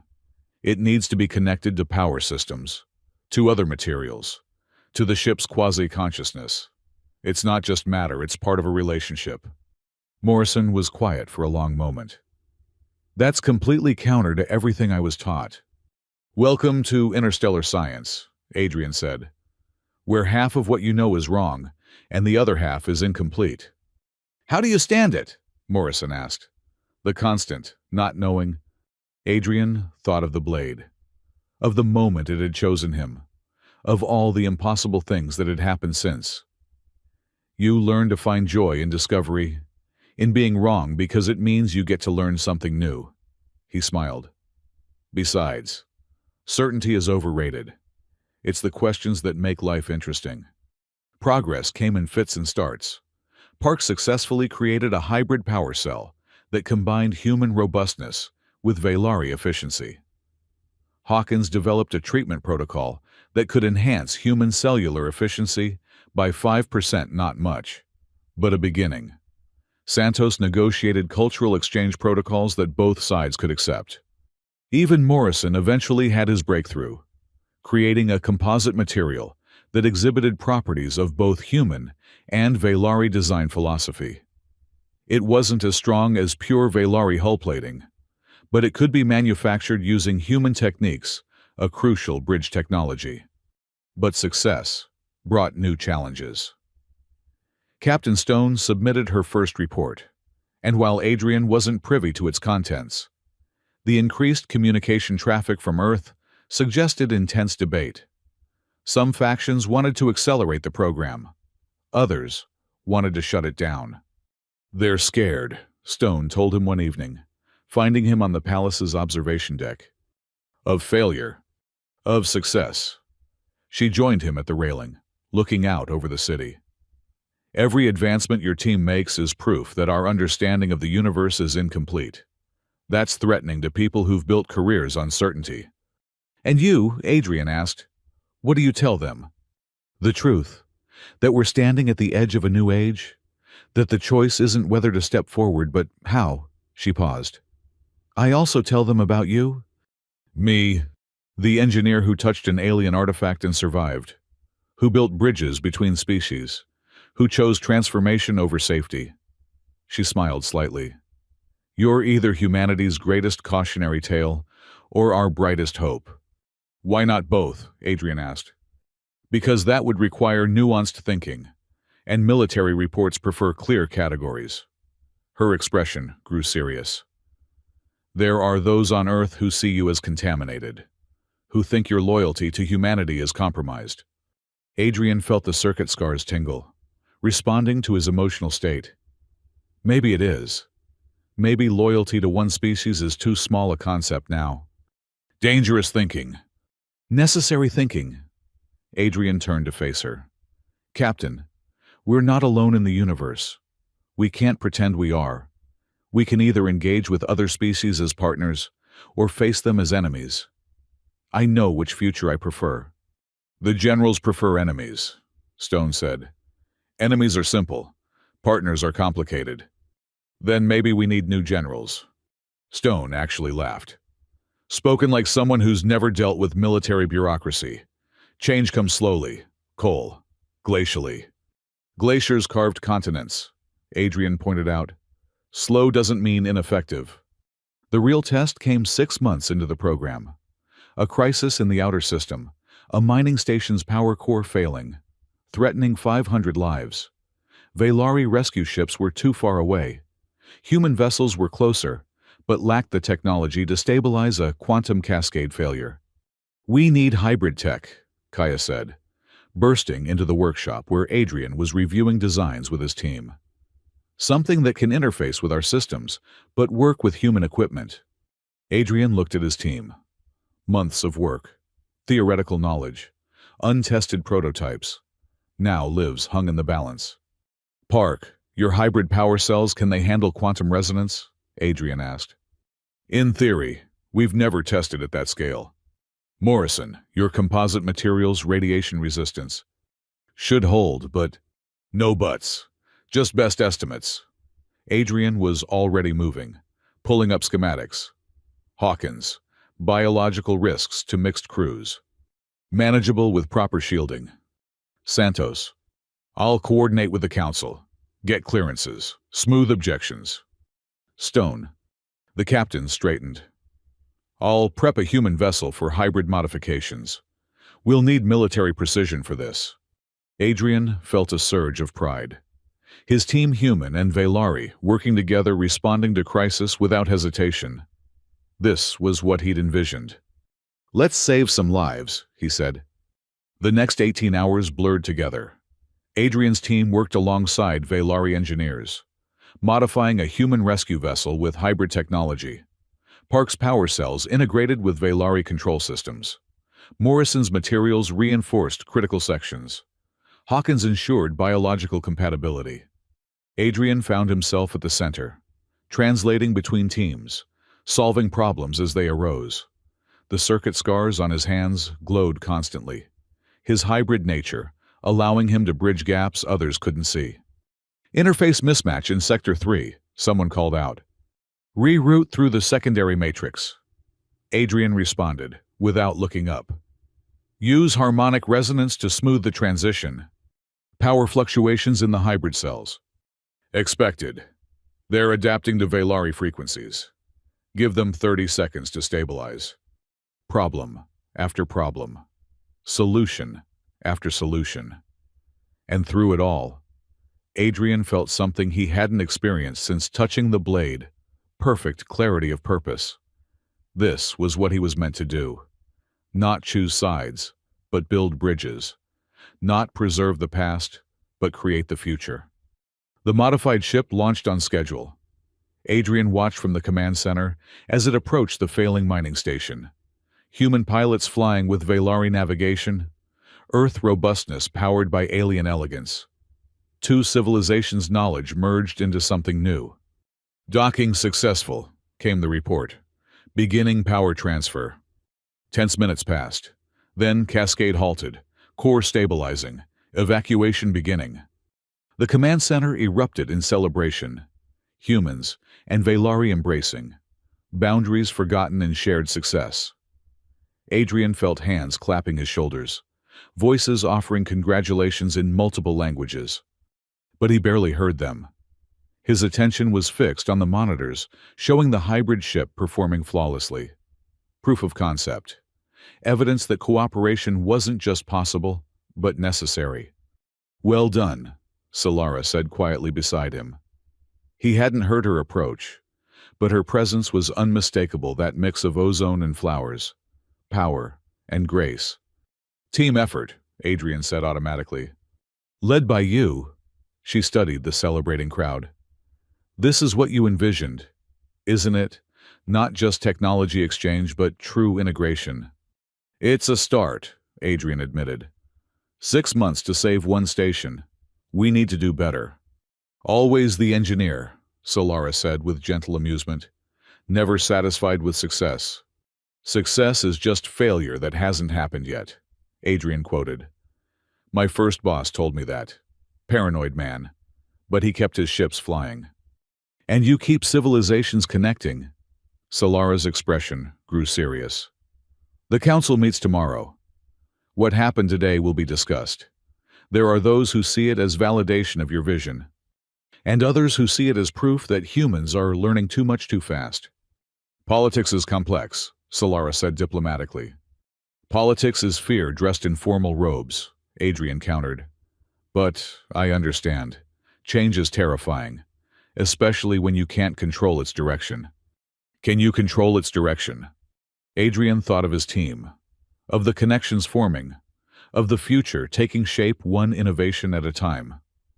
No, but I can influence it, guide it, help it grow in healthy directions. Like an engineer tending a machine, like a gardener tending a garden. You can't make plants grow, but you can create conditions where growth happens naturally. Solara smiled. You've become philosophical in your transformation. I've become realistic, Adrian corrected. Grand visions are easy. Implementation is hard. But today, he gestured to the celebration. Today, we proved it's possible. The party continued late into the night. Adrian found himself pulled into conversations, asked to explain techniques, to share stories. Park got drunk on Velari wine and tried to explain quantum theory through interpretive dance. Morrison discovered he actually liked Velari food once he stopped analyzing its molecular structure. Hawkins compared notes with healers, finding common ground in their dedication to preserving life. Even Stone relaxed, sharing war stories with Kale and his warriors. Military minds finding kinship across species lines. Adrian watched it all from the edges, tired but satisfied. This was what the blade had shown him was possible, not conquest or submission, but synthesis. Two species learning from each other, growing together, building something neither could achieve alone. You look contemplative, Santos said, joining him in his quiet corner. Thinking about the future, Adrian admitted. And it's going to be messy, he said. Complicated, full of setbacks and misunderstandings and probably a few disasters. But, Adrian smiled, but it's going to be magnificent. Santos raised her glass filled with water, because she'd learned her lesson about Velari wine. To magnificent messes. To building bridges, Adrian countered, touching his glass to hers. The party swirled on around them, humans and Velari celebrating together. Not perfect, not without friction, but real. A beginning. Adrian felt the circuit scars on his hands pulse gently, no longer painful, but part of him now. The blade had marked him, changed him, set him on this path. But the path itself, that was his to walk. And he had so much further to go.